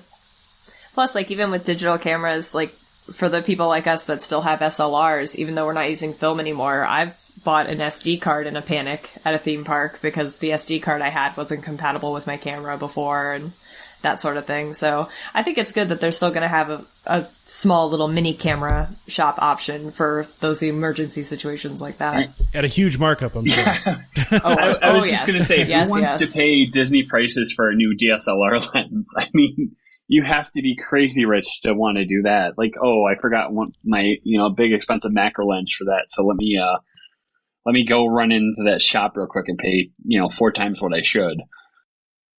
But only the SD card, right? You'd only buy an SD card. Yeah, just an SD card, not a lens. I would not be buying a lens. No. That would be outrageously expensive. So while it is sad to see something and this is the thing, right? So with any Disney stuff, change is always going to be happening, right? And I always find it interesting when people get upset about change because, Walt himself said that he wanted the parks to keep changing, that they were never finished and wanted the latest and greatest, in the parks. And sometimes to do that, you got to close stuff and you got to tear things down and you got to start over again. And while that stinks, there's something exciting about it too. And I miss, Ellen's Energy Adventure as much as Damon does. I do. I loved that ride. I talk about earliest memories from Disney. That is, I think maybe my earliest memory is from that ride. I remember those dinosaurs, vividly from being a very small child. And so it is sad to me that it's gone, but I'm excited for the future. I'm excited for the new things that are coming because I think it's always, and truthfully, Epcot hasn't gotten much love in a long time now. It's nice to see Epcot get some love, and get some new things. I love Epcot a lot. I can't wait for the next couple of years. I'm really, really excited. I mean, I can't remember the last time it's been like this, right? I mean, when's the last time they added this much to Epcot? I mean, it's great. To me, Epcot is the park that I dread, but it's my wife's favorite. So, like, honestly, bring on the Guardians of the Galaxy coaster. I will ride that while she drinks all around the world to her heart's content. You know, because like I said before, I am a Marvel fanboy, so, like, Guardians of the Galaxy is my jam. So it hurts your feelings that they can't do so much they can't really do much Marvel at Disney World. It does, but that gives me a reason. My wife and I were talking about it tonight to go out to California to, you know, experience Marvel. You know, I forgot what they're calling it. I don't want to call it Marvel Land. Marvel Land. Forget the official names. Star Wars Land and Marvel Land. So okay. Yeah, honestly, we were talking about that. We're planning on doing that in 3 years. I mean, we know we're not going to be able to get the Grand Californian. But hey, I will gladly pay $90 a night to go experience Disneyland and then go to Alani and use my points there because there's always availability there. Katie, were you going to say something? I'm sorry. I was just going to say I am also pained by the lack of Marvel in Florida. My husband and I are huge Marvel fans, and we're going to have to make our way out to California at some point too. I have to believe at some point that Disney's going to, I mean, I know Universal has zero incentive to, you know, even money wise to get, let Disney out of that deal. But man, Disney is dying. I'm sure they are dying to put, Marvel characters anywhere they can in Disney World. And, the only reason they can do Guardians is because it wasn't under that deal, right? So that's one of the only reasons they could do that. So, go ahead, John. Well, I was just going to say, what's stopping them from saying, oh, well, you're not going to give us Marvel? Well, here, we're going to take The Simpsons and take away one of the biggest parts of Universal's park. There's the bargaining chip, right? Maybe that's the plan, right, John? That's a good point. Cause like if you think about it, it's really funny if you look at Universal now because like so many of the things in Universal are Disney owned properties, which is really funny. It's really true. And let's be real, like Disney, they can throw some of this Disney Plus money at Universal. Like they'll come up with the number eventually. It'll happen. It's got to happen, right? Yeah, so it's all good. I was gonna say the one thing that I think is gonna happen after Bob Iger retires is whoever the Bulldog CEO that they're gonna bring in, that will be his first task. Because that Marvel, yeah. I was watching the Marvel like stuff that's coming to Disney Plus, and I'm like, oh boy, it is just amazing. Like I will be captivated for probably days, knowing how I binge watch stuff. But they're preventing you from binge watching, so it's like, yes, they are. I mean, they're not following the Netflix model. They're making you watch it a little bit at a time. I mean, honestly, I don't mind that though, because like. I'll watch, series that I've seen, once over and I've binged, and I'm actually watching a couple episodes at a time of like Breaking Bad, and I appreciate how good that show was, so I'll go back and watch things again and pick up on things that I didn't see before. Yeah. And that's totally true. And I'm kind of ambivalent to how they're doing it. I don't have an issue with it. Because other streaming services do that too. Like some of the Amazon shows they do on a weekly basis. And I mean, just regular shows that I'm watching on TV are on a weekly basis, right? So it is what it is, right? But it builds anticipation, and especially for a new service like, Disney Plus, they need to keep customers engaged and not have them, leaving week to week. So having something come out every week that you're going to want to watch prevents people from canceling, really. So it's probably the smart thing to do. Now we are going to talk about Disney Plus at some point. I was going to wait for Damon to get back. I don't know when Damon's getting back. So hopefully Damon shows up at some point, but we'll leave the Disney Plus stuff for last and continue talking on here. But, anything else, any other thoughts you guys have about all the updates that are coming to Epcot? That whether we've talked about them here or not. Cause I personally, I'm very excited for it. I'm really actually disappointed that I didn't get to check out the Epcot Experience Center.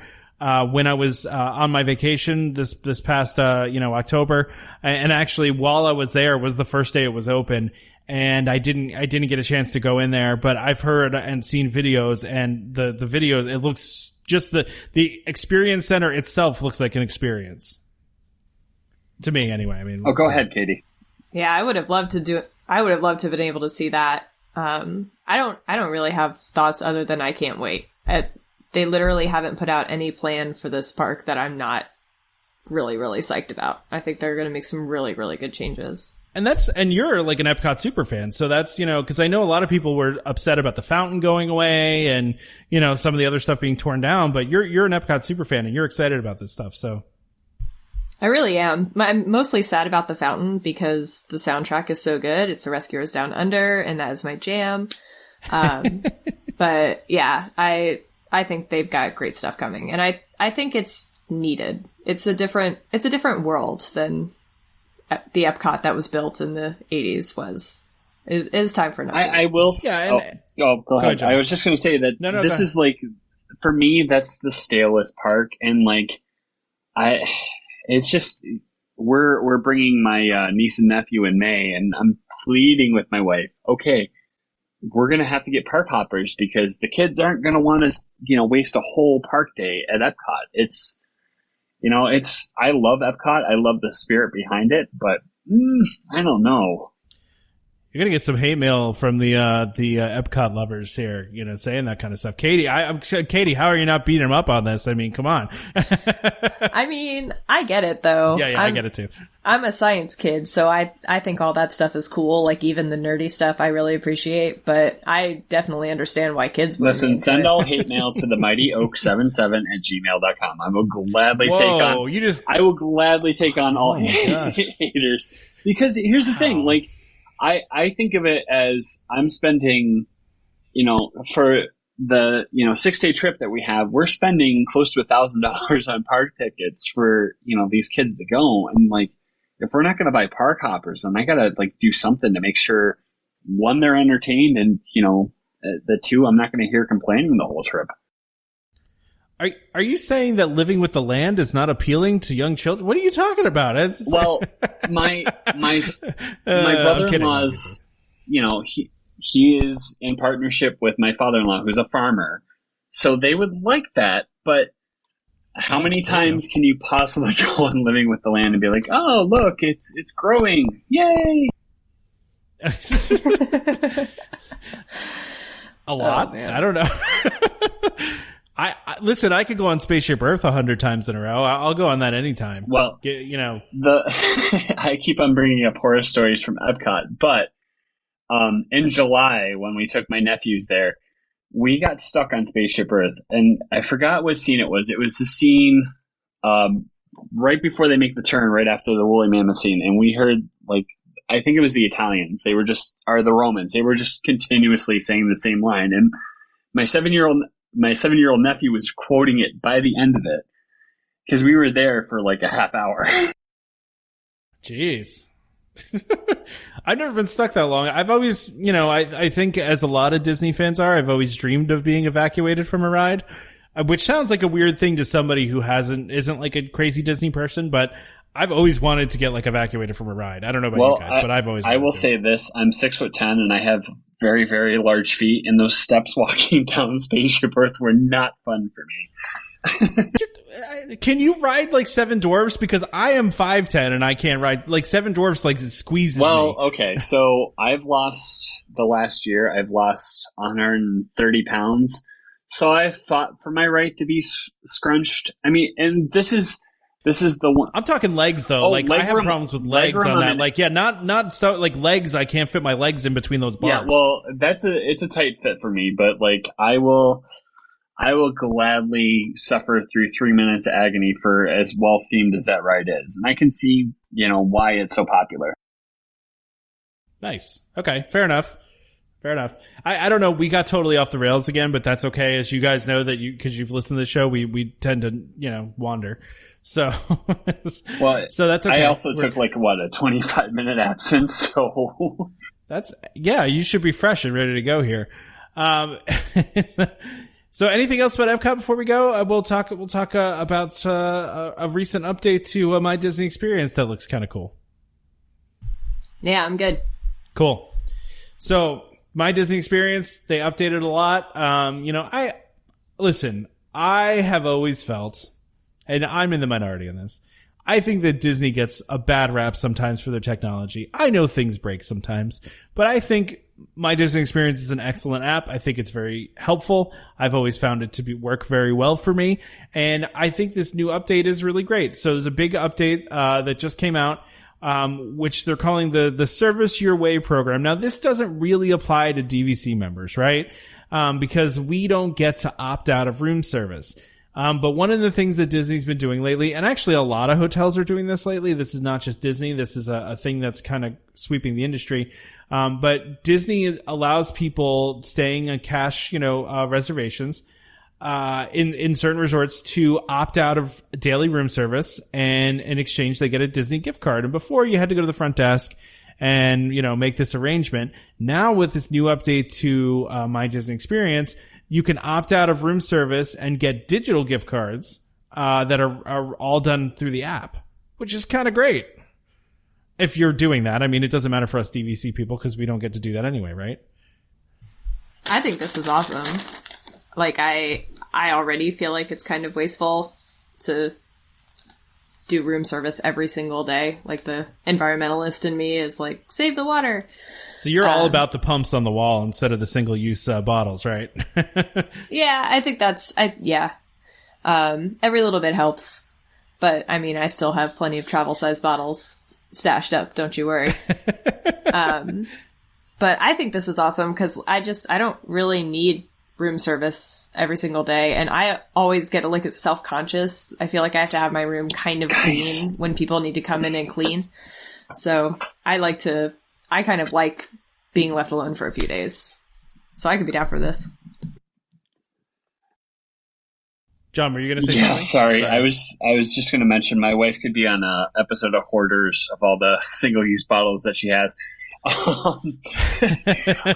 I see pictures on Facebook sometimes of people that have like hundreds of those things. And honestly, it's one thing, and this is the one good thing that if you watch the Imagineering series, which I know we're going to touch on in a minute, but like they talked about from the get-go how like the Disney company has been a steward for, environmental practices.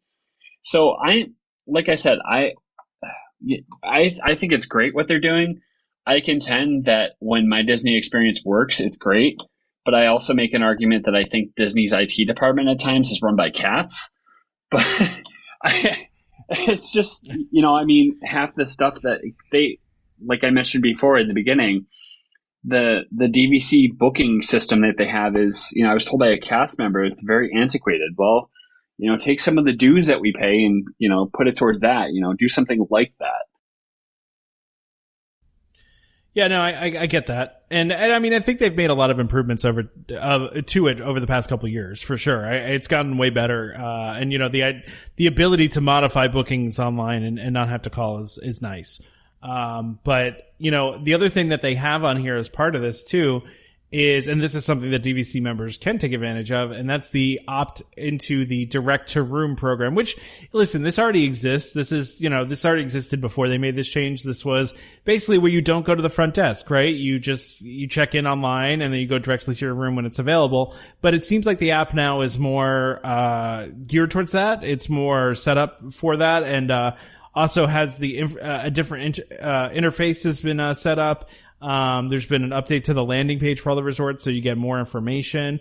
So that's a really good thing too, because I don't know about you guys, but we always check in online. We never go to the front desk. We avoid that as much as we can. Any human interaction that we have to have, we avoid as much as we can. So same. Yeah, right? So you check in online and then you just show up at your room when you want and to. I will say that, like, just the pro tip as far as like when you do online checking, make sure you specify what time that you expect to get there, because we've had times where it's like 6 o'clock, 7 o'clock at night and we're staying on property already and we're switching resorts, and we don't have our room yet. So I've had to call member services or, guest services and say, where's our room? We're ready to, check in so we can get our stuff and get ready for dinner.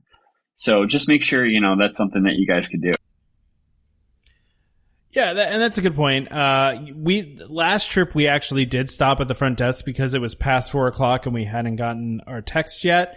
And that's happened to us very rarely. We've usually gotten it before then, and they told us that the room was still being cleaned, but then they said, you know, because you came to the front desk and they know that, you know, we know that you're here, we'll call down to the housekeepers that are working on it and make sure it gets done, you know, as soon as possible. So in that kind of situation, it's probably good to do that. But, you know, typically we don't go to the front desk for anything. And we did have to go a couple times this past trip because, and this is actually, it's weird because this has never happened to us, but, our magic bands wouldn't work on the door, which has never happened to us.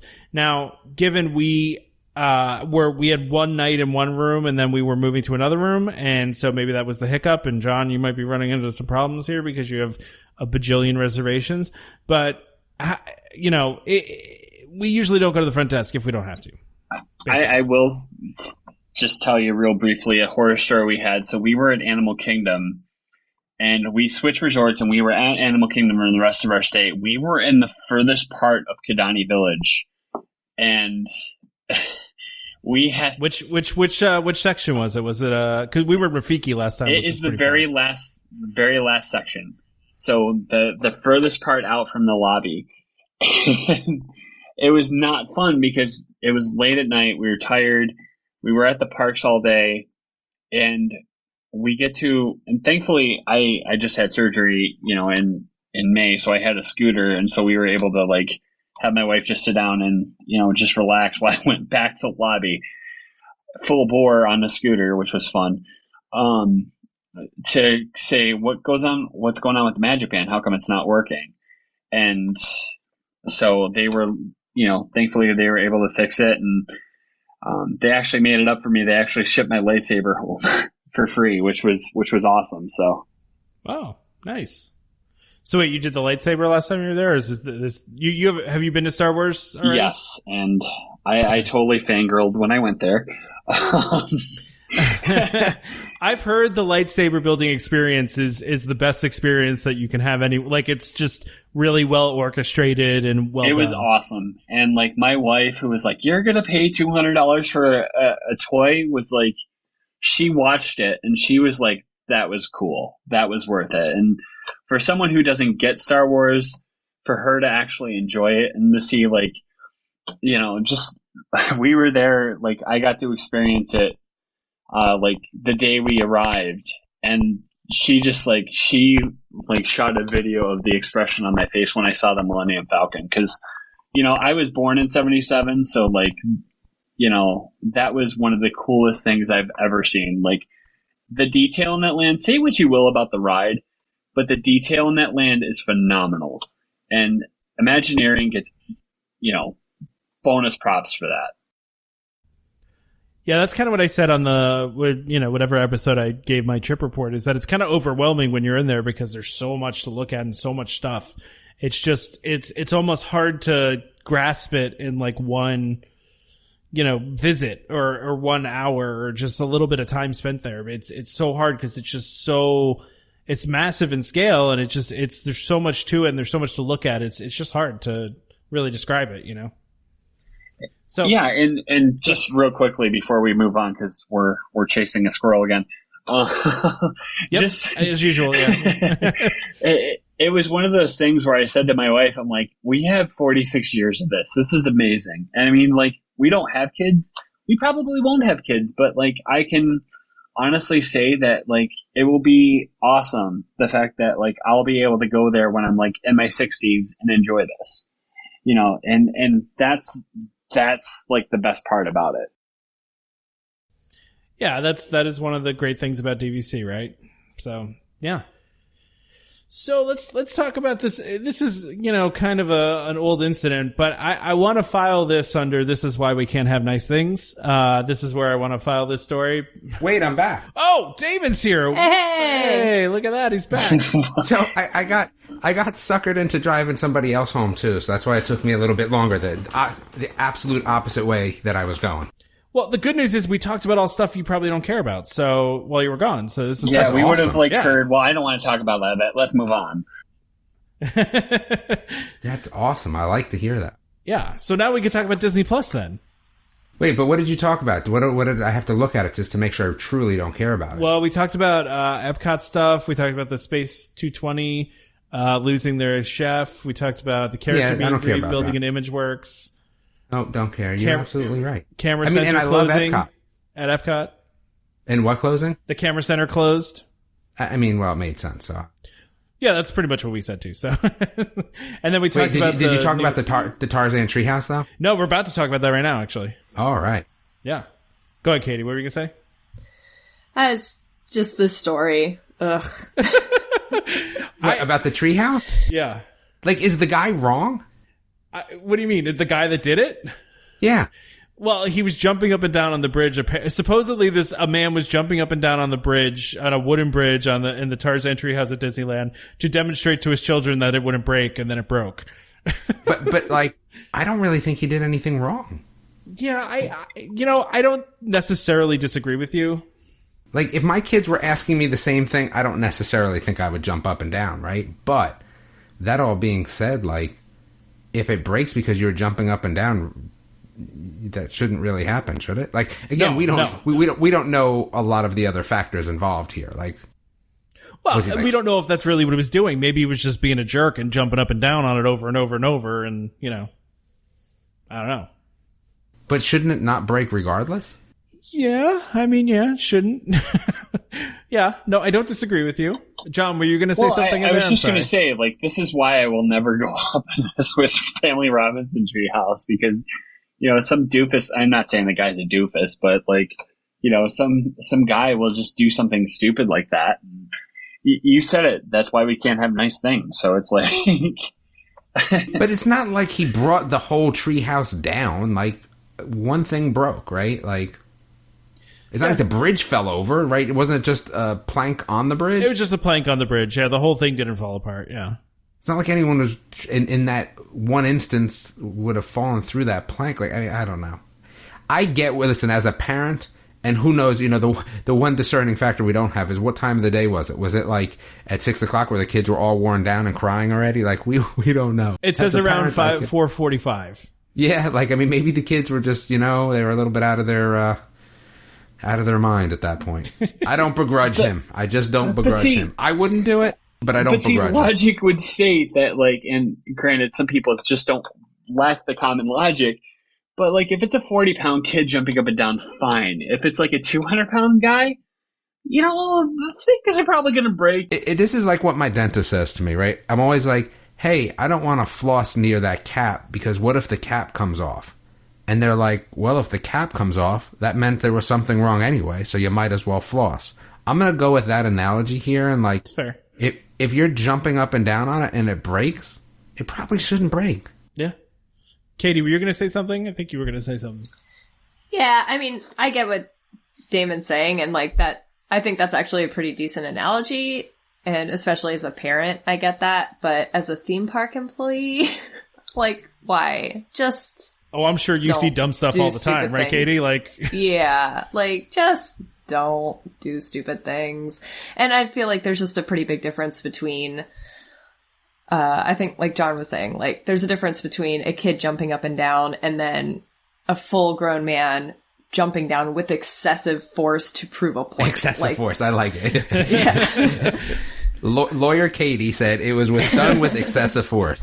That's right. Katie, has anybody tried to try to get, jump over the fence and hang out with the wolves? I mean, has that happened?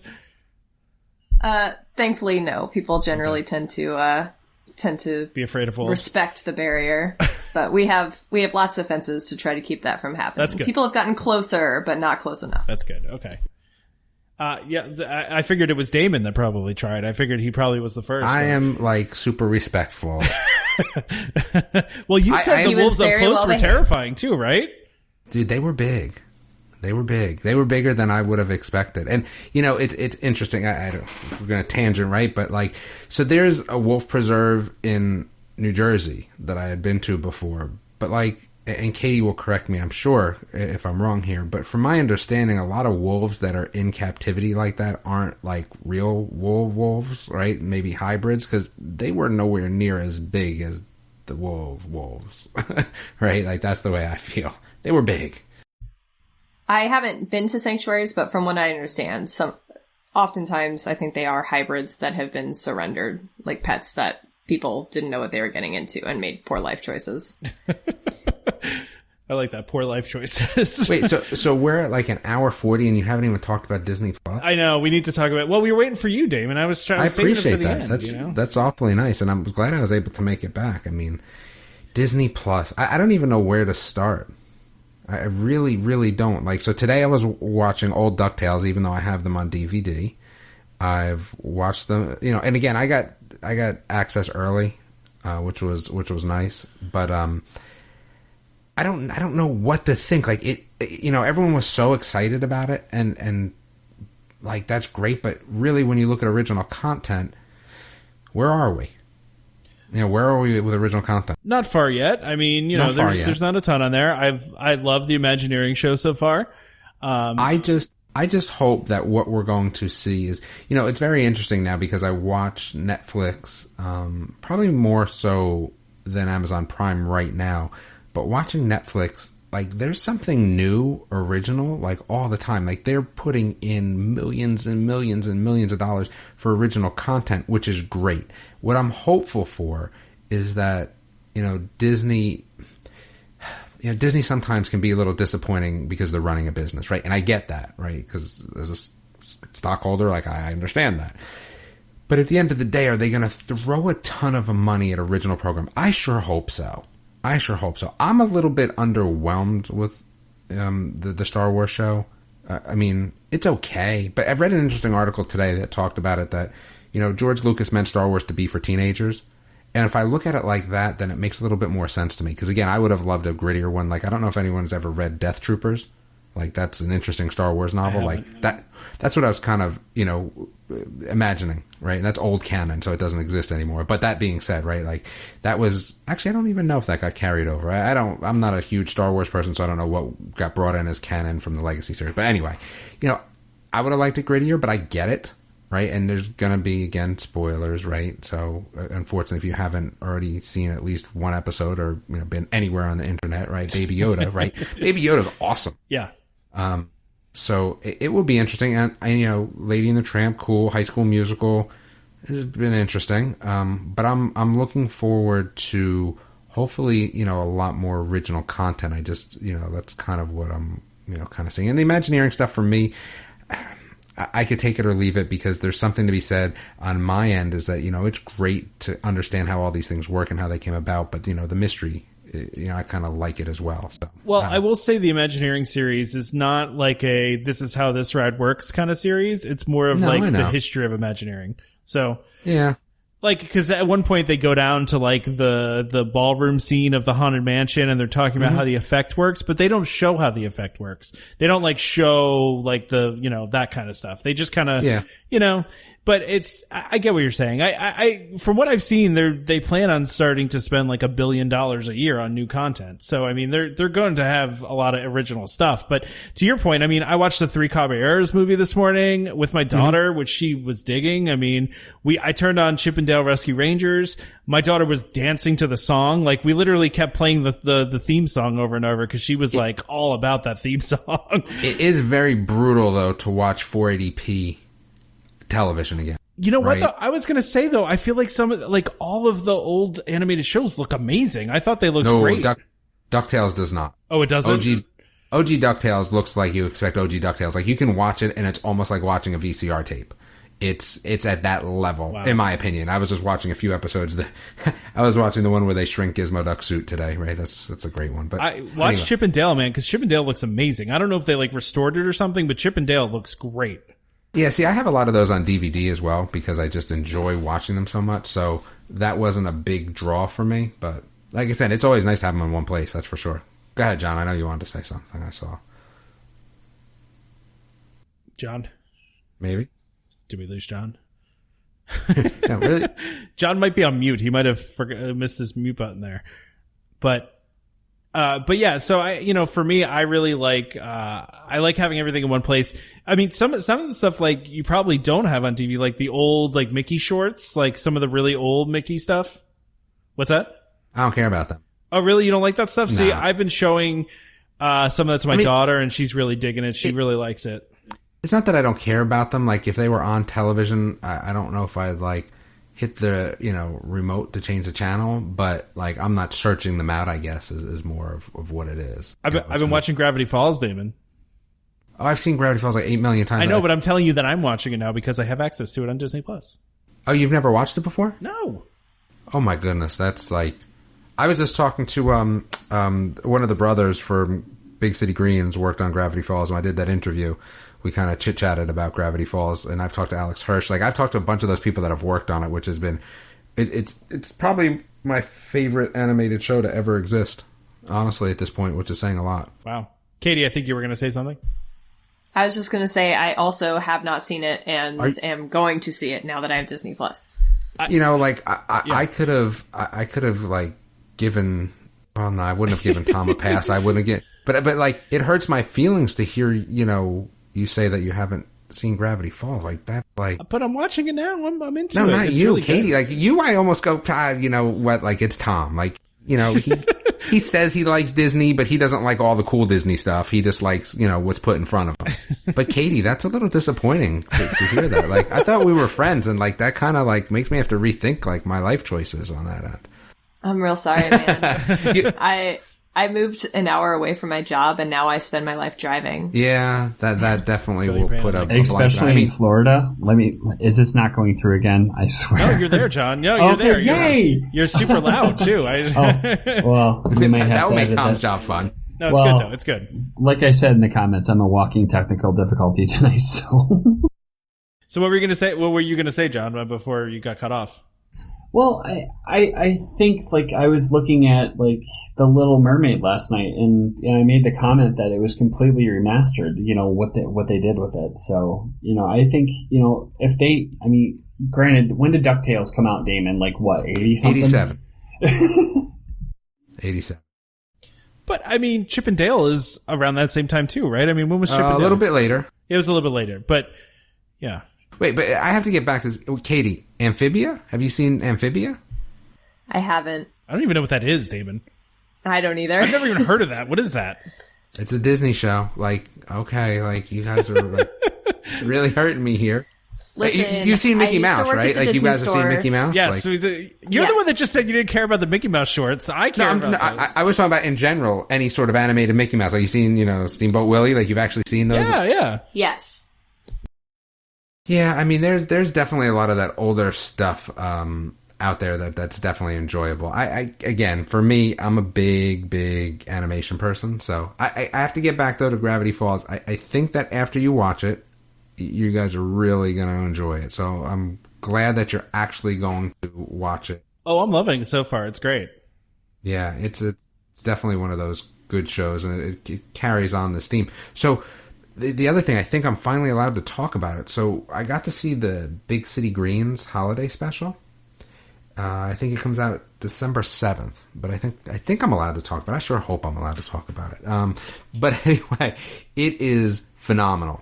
So I guess I won't talk about the story just in case, but I'll tell you that after watching that, it is definitely a classic.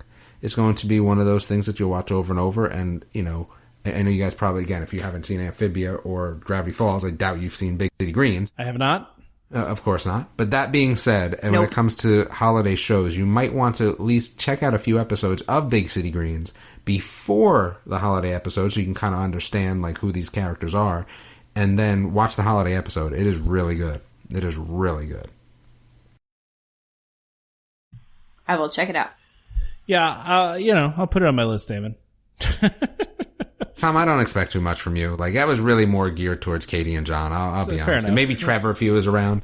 Yeah, this is when I miss Trevor sometimes. Because Trevor watched all the same stuff that you do. I listen, I'm getting caught up. I just got a kid recently, so, a lot of the stuff I just wasn't watching. I wasn't really watching, like... In 87, I didn't have any kids, just so you're aware. That's fair enough. Okay. Okay. All right. Well, let me. So I've very much enjoyed. First of all, I find Disney Plus to be super overwhelming. There's a ton of stuff on there. It's really not easy to find stuff though. Like, you really have to search. You have to know what you want. Well, so we were browsing the other day, just, cause yeah, they show you like they show you like categories of stuff, right? It's like featured stuff. And so you don't see everything on the front page there. You got to kind of browse through or search or, I said to my wife, because my wife loves Boy Meets World, I was like, I'm guessing Boy Meets World is on here. And so we searched for that and found that was there. And just some of this other stuff, that is not being like featured on the main page, some of the older stuff. Well, actually what I'm also looking forward to as well is the new Lizzie McGuire show. Like, that's really cool. Yeah. Because, what you're talking about is like catching up with a character that you've seen before when she's 30. And that seems awesome. 13 to 30. How do you feel about the Monsters, Inc. show? Because I'm looking forward to that. That looks good. I don't really like Monsters, Inc. What? Like, I don't like the IP in general. Just in general, you don't like any like Monsters, Inc. or just any pretty Pixar? much. No, I like Pixar. I'm not a big fan of Monsters, Inc. All right, fair enough. I don't know. Like, you know what it was? That second one was so stupid that, like, was it Monster University? I like Monsters University. I thought it was a good movie. No, I was stupid. I didn't like that. So that kind of soured me. I'm like, again, I don't mind sitting through the thing at Disney, the laugh floor or whatever that is. I don't do it anymore because I always get picked. Yeah, I could understand. But I like I said, the first one was okay.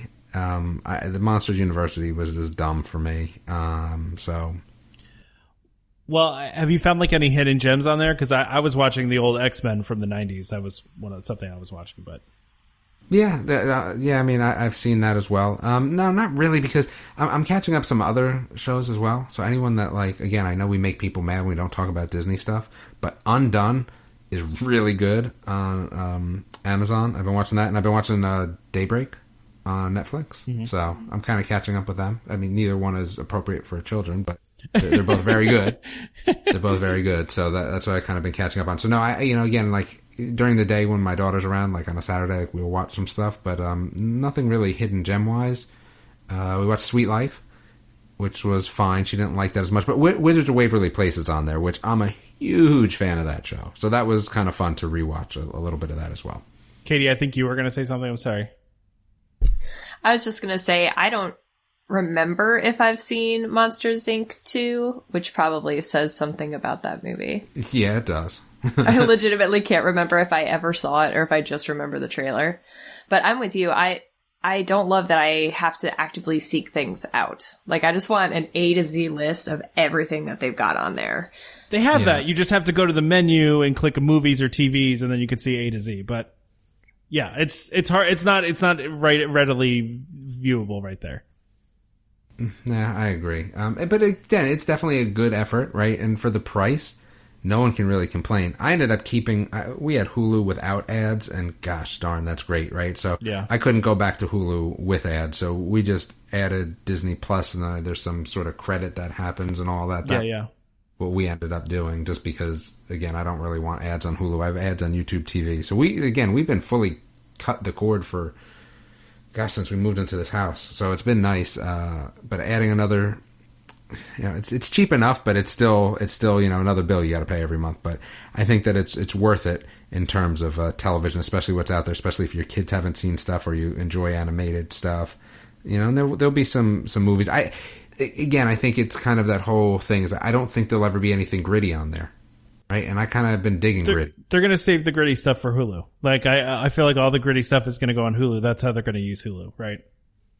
Yeah. But gosh, wouldn't it be awesome to have like a gritty Disney villain show? Let's be honest. That would be pretty cool. I feel like some of the Marvel stuff will probably That's true. Walk that line a little bit. Yeah, no, you're absolutely right there. I would agree with that. Some of that stuff is pretty... Yeah, I don't know if we're going to get like Deadpool gritty, but I don't need that really. that I don't consider gritty. That's just kind of I don't know what I would consider that. I've only seen the first one, and even that I was like, yeah, okay. Yeah. Did you find Rogue One to be gritty? Because I felt Rogue One's probably one of the grittier Star Wars. It's funny. Like, I don't know if I liked it. Oh, really? I loved Rogue One. I have this problem. I love Rogue One. I have this problem. And the problem is that I don't like to watch prequels ever.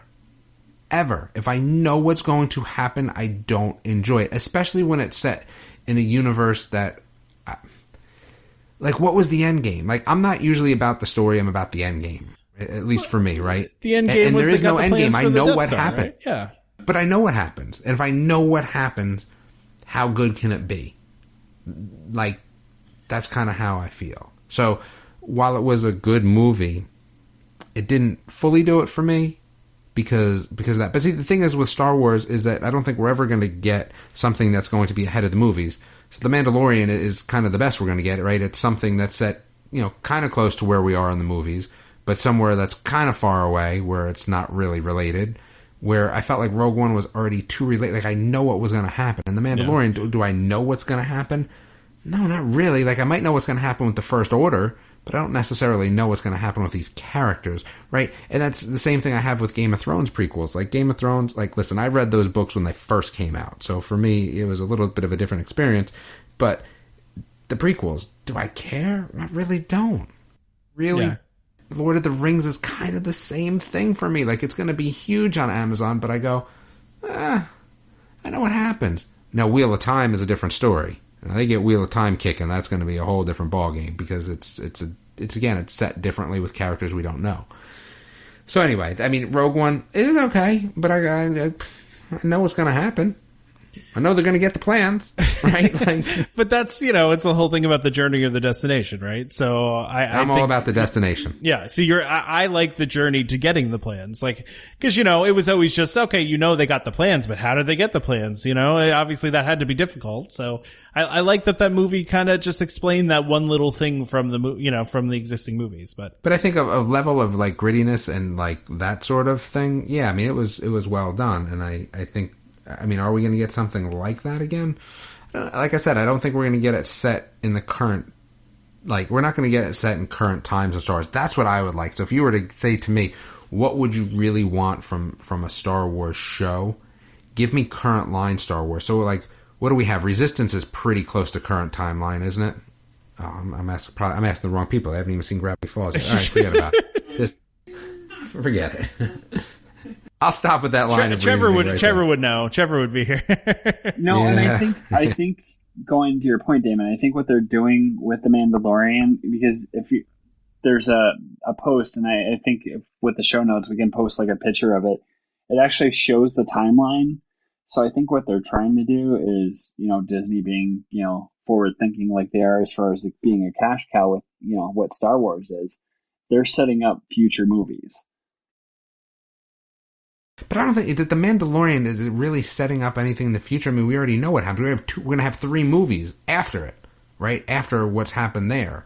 So, I mean, you're talking about Baby Yoda maybe being set up? I guess that's possible. But for future movies, I don't know. I feel like the next set of movies after this is going to be totally different. I don't know if we're even going to be dealing with the same sort of characters. I don't know. I would just like to see shows that are in the same sort of time as the movies, but in separate parts of the galaxy so it doesn't impact the movies where it's a problem, but it still gives me something different going on. That's what I would like, but again...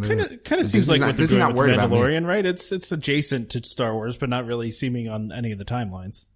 Yeah, it is. It's No, I'm saying it doesn't seem like he's interacting with any of the Star Wars characters we know, Well, not that we know yet. Yeah. But it's set before these current set of movies, so even if he is interacting with stuff, we kind of know what's already happened. Yeah, that's right. True. That's what I'm getting at. You give me something where it's current timeline, where we don't know really what's happening, and that makes it a little bit different for me. But that's just my opinion. I take that back. I think it's okay. Oh, sorry, Damon. I take that back about them being forward thinking because I'm looking at the thing.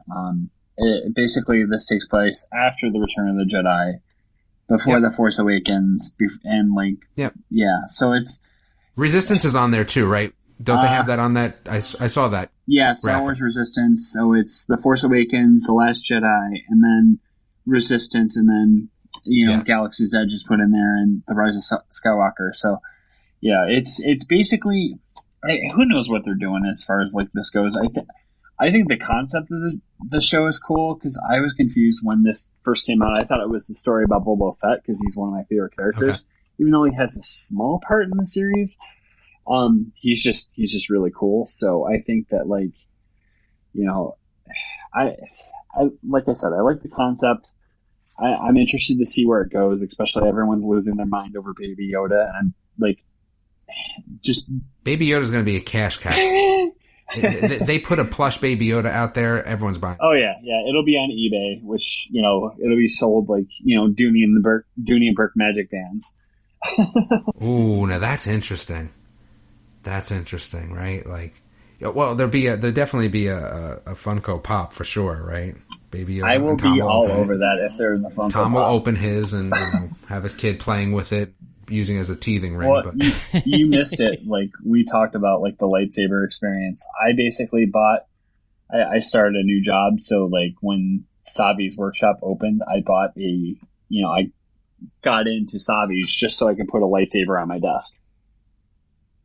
Yeah, I don't have an interest for that lightsaber for whatever reason, or the droids. I think Trevor's doing droids when he's there. He is doing droids. Yeah, I don't necessarily have a real.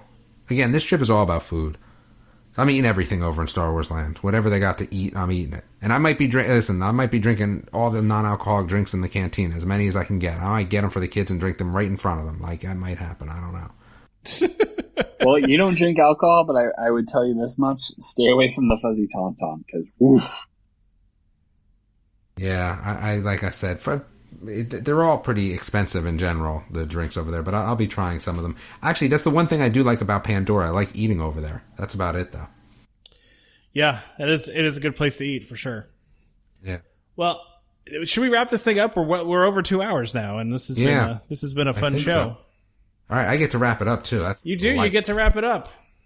All right, so we have to say thank you to Katie and John.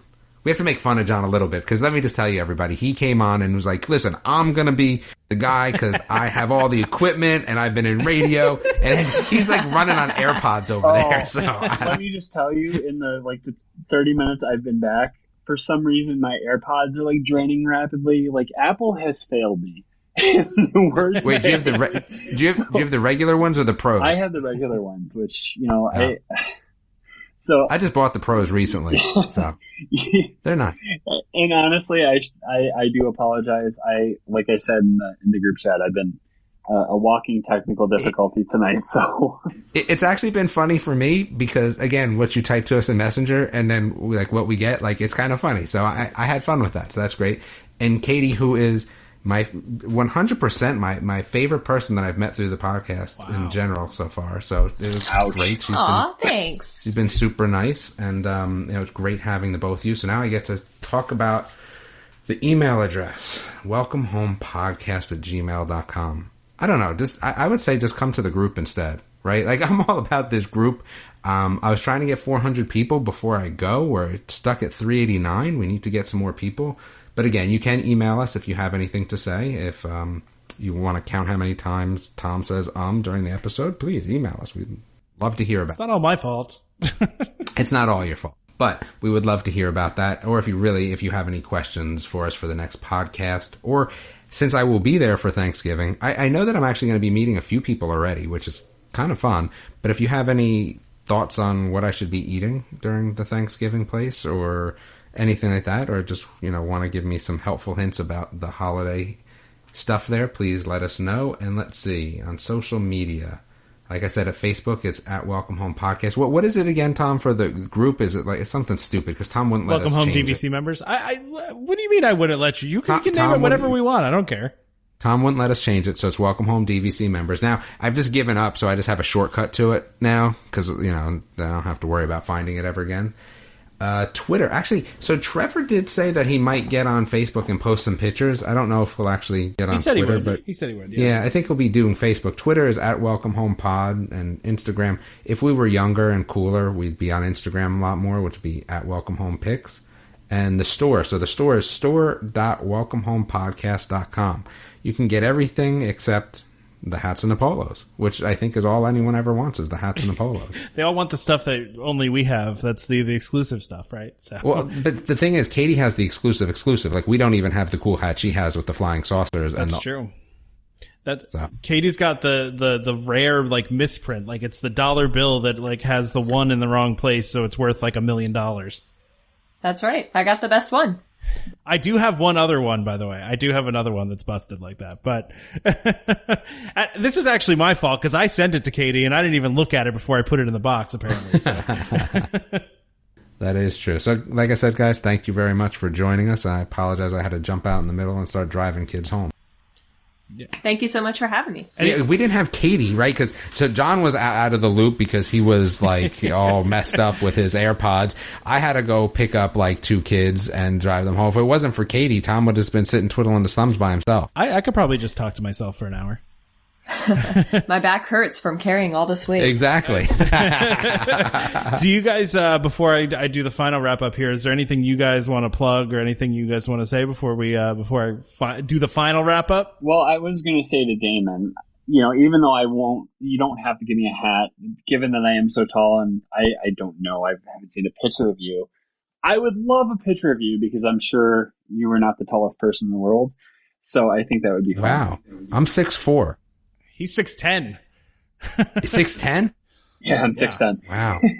Okay. No, I'm not 6'4", but that, I mean, that's a bigger prize is to get the selfie with Damon because Damon's a ghost. Yes. Damon is a ghost. And, 6'10". So that's interesting. My best friend growing up was 6'7", and I was always like, wow, 6'7". So 6'10" is, dude, that's like basketball. That's basketball height. The only thing I've dunked, and I will say this because I've been 600 pounds, is a donut. So you can rest assured. And it won't even be a Disney donut because they're not even that good. Anything, Katie, for you want to say before we go? Yeah, real quick, if I could plug my art page, it's Off Kilter Art and Photography on Facebook. I'm in the process of starting an actual website, so follow there. But I've got different photos taken from Disney World. I like trying to take pictures of Disney from a different angle. It's like weird close-up stuff and that kind of thing. And I'm starting to make some crafts out of old park maps from the early 2000s. Yeah, I saw some that of those. I'll have available for sale. Yeah, I saw some of those on your Facebook. They're actually really cool. Thanks. That sounds really cool. Where was that again? Just to repeat it again. Off Kilter Art and Photography. Awesome. Oh, I'm typing it in right now. I haven't seen it before either. I love that idea of making like stuff out of old park maps. That's really cool. That's a neat idea. So, don't forget to subscribe to Welcome Home Podcast so you can be reminded every time we release a new episode. You can find us on Apple Podcasts, Google Play Music, Google Podcasts, TuneIn, Stitcher, Spotify, just about any place you can find podcasts. You can find this show. The good thing is if you're listening to us right now, you found us somehow. So, but we are on other places. What were you going to say, Damon? Wait, are we gonna get interesting reviews? I hope so. Let's get some good reviews. Did we ask about that? Yeah, give us some reviews. We read on those iTunes. Reviews. Yeah, we do read those reviews. I think we read all sometimes they make me sad. I think and sometimes they make me happy. I was going to say that was someone's spirit animal. The spirit animal one is the best one, and it beats any other one. So no matter how much meanness you could throw into an iTunes review, just remember someone called me their spirit animal, and you lose to that every time. I was going to say it should be a segment on the show, Damon reading dramatic reviews or just bad reviews, because I think what is that on the late night TV? What is it again? Celebrities reading tweets. Or, yeah. Yep, pretty much. Yeah. So just remember, just a reminder to our listeners, kind of like Katie did earlier in the show. Here's our disclaimer. Welcome Home Podcast is for entertainment only. We are not employed by the Walt Disney Company, and anything we say on the show is our own opinion. So please contact a DVC representative, a cast member for more information about anything we talked about today. A big thank you to DVC Resale Market, as always, for being our sponsors and our friends and our partners in this venture. Since pretty much day one, they've been here as long as we've been doing this thing. So, wait, are they in Florida? Is like their home office in Florida? They're in Florida. Yeah, they're in Orlando. Yeah. Okay. So of course, wait, they're going to come then next year, right? So we're going to get them there. Yeah, we're going to get them to our meetup. So before Tom finishes too, so I think we're pretty solidified in on this date now, right? We're looking at, October 9th? Yeah, it's October 9th for the meetup. Yeah, I think so. Disney Spring. Katie and John, are we getting you there? I would love to. I have like 24 points. Whether or not that can happen is a different question. I have like 24 Tom points said he's left. paying for anyone that comes from the show. That's what I heard. That's just what I heard. What? Well, I have 24 points left between this year's youth year and next year's youth year, so I don't know. I might have to just, grin and bear it and stay at All-Star Music in your honor, Damon. Well, I'm actually, so when we go, just so everyone's aware that you will not see me at the parks, I am actually going to Universal Hollywood Horror Night That's why I'm going in October. That's how Trevor actually got me to buy into this, because I was like, October again. And then one of the other fans of the show, Molly, she was saying how good it was at Hollywood Horror Nights, and we had actually met her this year at one of the haunted houses in our area. So she was also very nice, and so she had said that we should go. So I'm definitely in on that. So it's going to be a Disney Springs meetup, because then I'll be able to go, and that will be fun. We're not sure where yet. We're going to figure that out based on how many people decide to show up. So. It's going to be at Morimoto's, but just don't it's going to be tough to get into, though. I mean, like Jock Lindsay. No, outside at the food thing. Yeah, okay. Yeah. It's going to be at the food place. I'm eating pork bayo bun. Not a chicken guy or whatever that place is called. I'll tell you, that chicken place was not bad. Have you guys actually been to that? I have not. I haven't have. been there. I will say this, and you guys will get a kick out of it. Out of like the three or four separate dining plans that we have, the wife insisted that we go to Morimoto Asia for lunch. So this will be interesting. There you go. Oh, you've never been before? I have not. So the food outside is good. The thing is, they run out of stuff. So you just got to kind of keep that in mind. We're going for lunch, so it'll be like. Not the actual restaurant, but the street food outside, right? No, we're actually going to the restaurant because it's like one of the best use for table service credit she read online. So it's the gospel. Oh, see, I like the outside place, not the inside place. Well, you haven't been to the inside place, so right? You don't dislike I've seen the menu, though. I don't. Yeah, you're right. I don't dislike it, but I know that I've seen the menu, and the stuff on the outside is just so good. I don't know if I would want to pay more to sit down for other stuff. But it could be phenomenal. Yeah. Because I like the Yak and Damon. Yeti. Go ahead, Katie. I was just going to say, I'm with you. The outside stuff is so good, I don't need to go into the full restaurant. Yeah, there we go. See, I knew I liked Katie for a reason. It's just, I mean, there it was. Yeah, because it wasn't on Gravity Falls, that's for sure. So it had to be something. She said she's going to watch it, though. She's going to catch up like I am, so. We'll have to have you back on to talk about the Gravity Falls. What were those episodes again? What did we call those? The in-between episodes? Oh, the waitlist? The waitlist. Yeah, we're going to do that again someday. I missed the waitlist. I missed the waitlist too. We only did like 3 of them, but they were great. I really liked doing them, so. I like the waitlist a lot too. Yeah. As a listener. Maybe get volunteers who, post like Hunger Games GIFs on the Facebook page to do, the waitlist. That's actually not a bad idea. Maybe we can like turn the keys over to some fans to do some of these too. I don't know if Tom would let the audio quality go though. It might be tough. That's true. All right, we need to wrap this thing up. This is the longest episode in history. But I appreciate Katie and John coming on. I appreciate Damon, coming back after being gone for like an hour. And so if you're look for Trevor this week at the parks, he's got some hats, and so he's more than willing to meet up with you. And Damon will be there in a couple weeks, and we can find John too. We got to get John a hat. So anyway, so thanks again for DVC Resale Market for sponsoring this episode. We always appreciate them, and of course join us next time for more Disney Parks discussion, more DVC talk. We hope to see you all real soon. This is Skipper Albert AWOL, the voice of the jungle, signing off from Welcome Home Podcast on the DVC. We do a huddle when we hit a chair. How she can cuddle is no man's affair. I looked around from pole to pole, found her in a sugar bowl.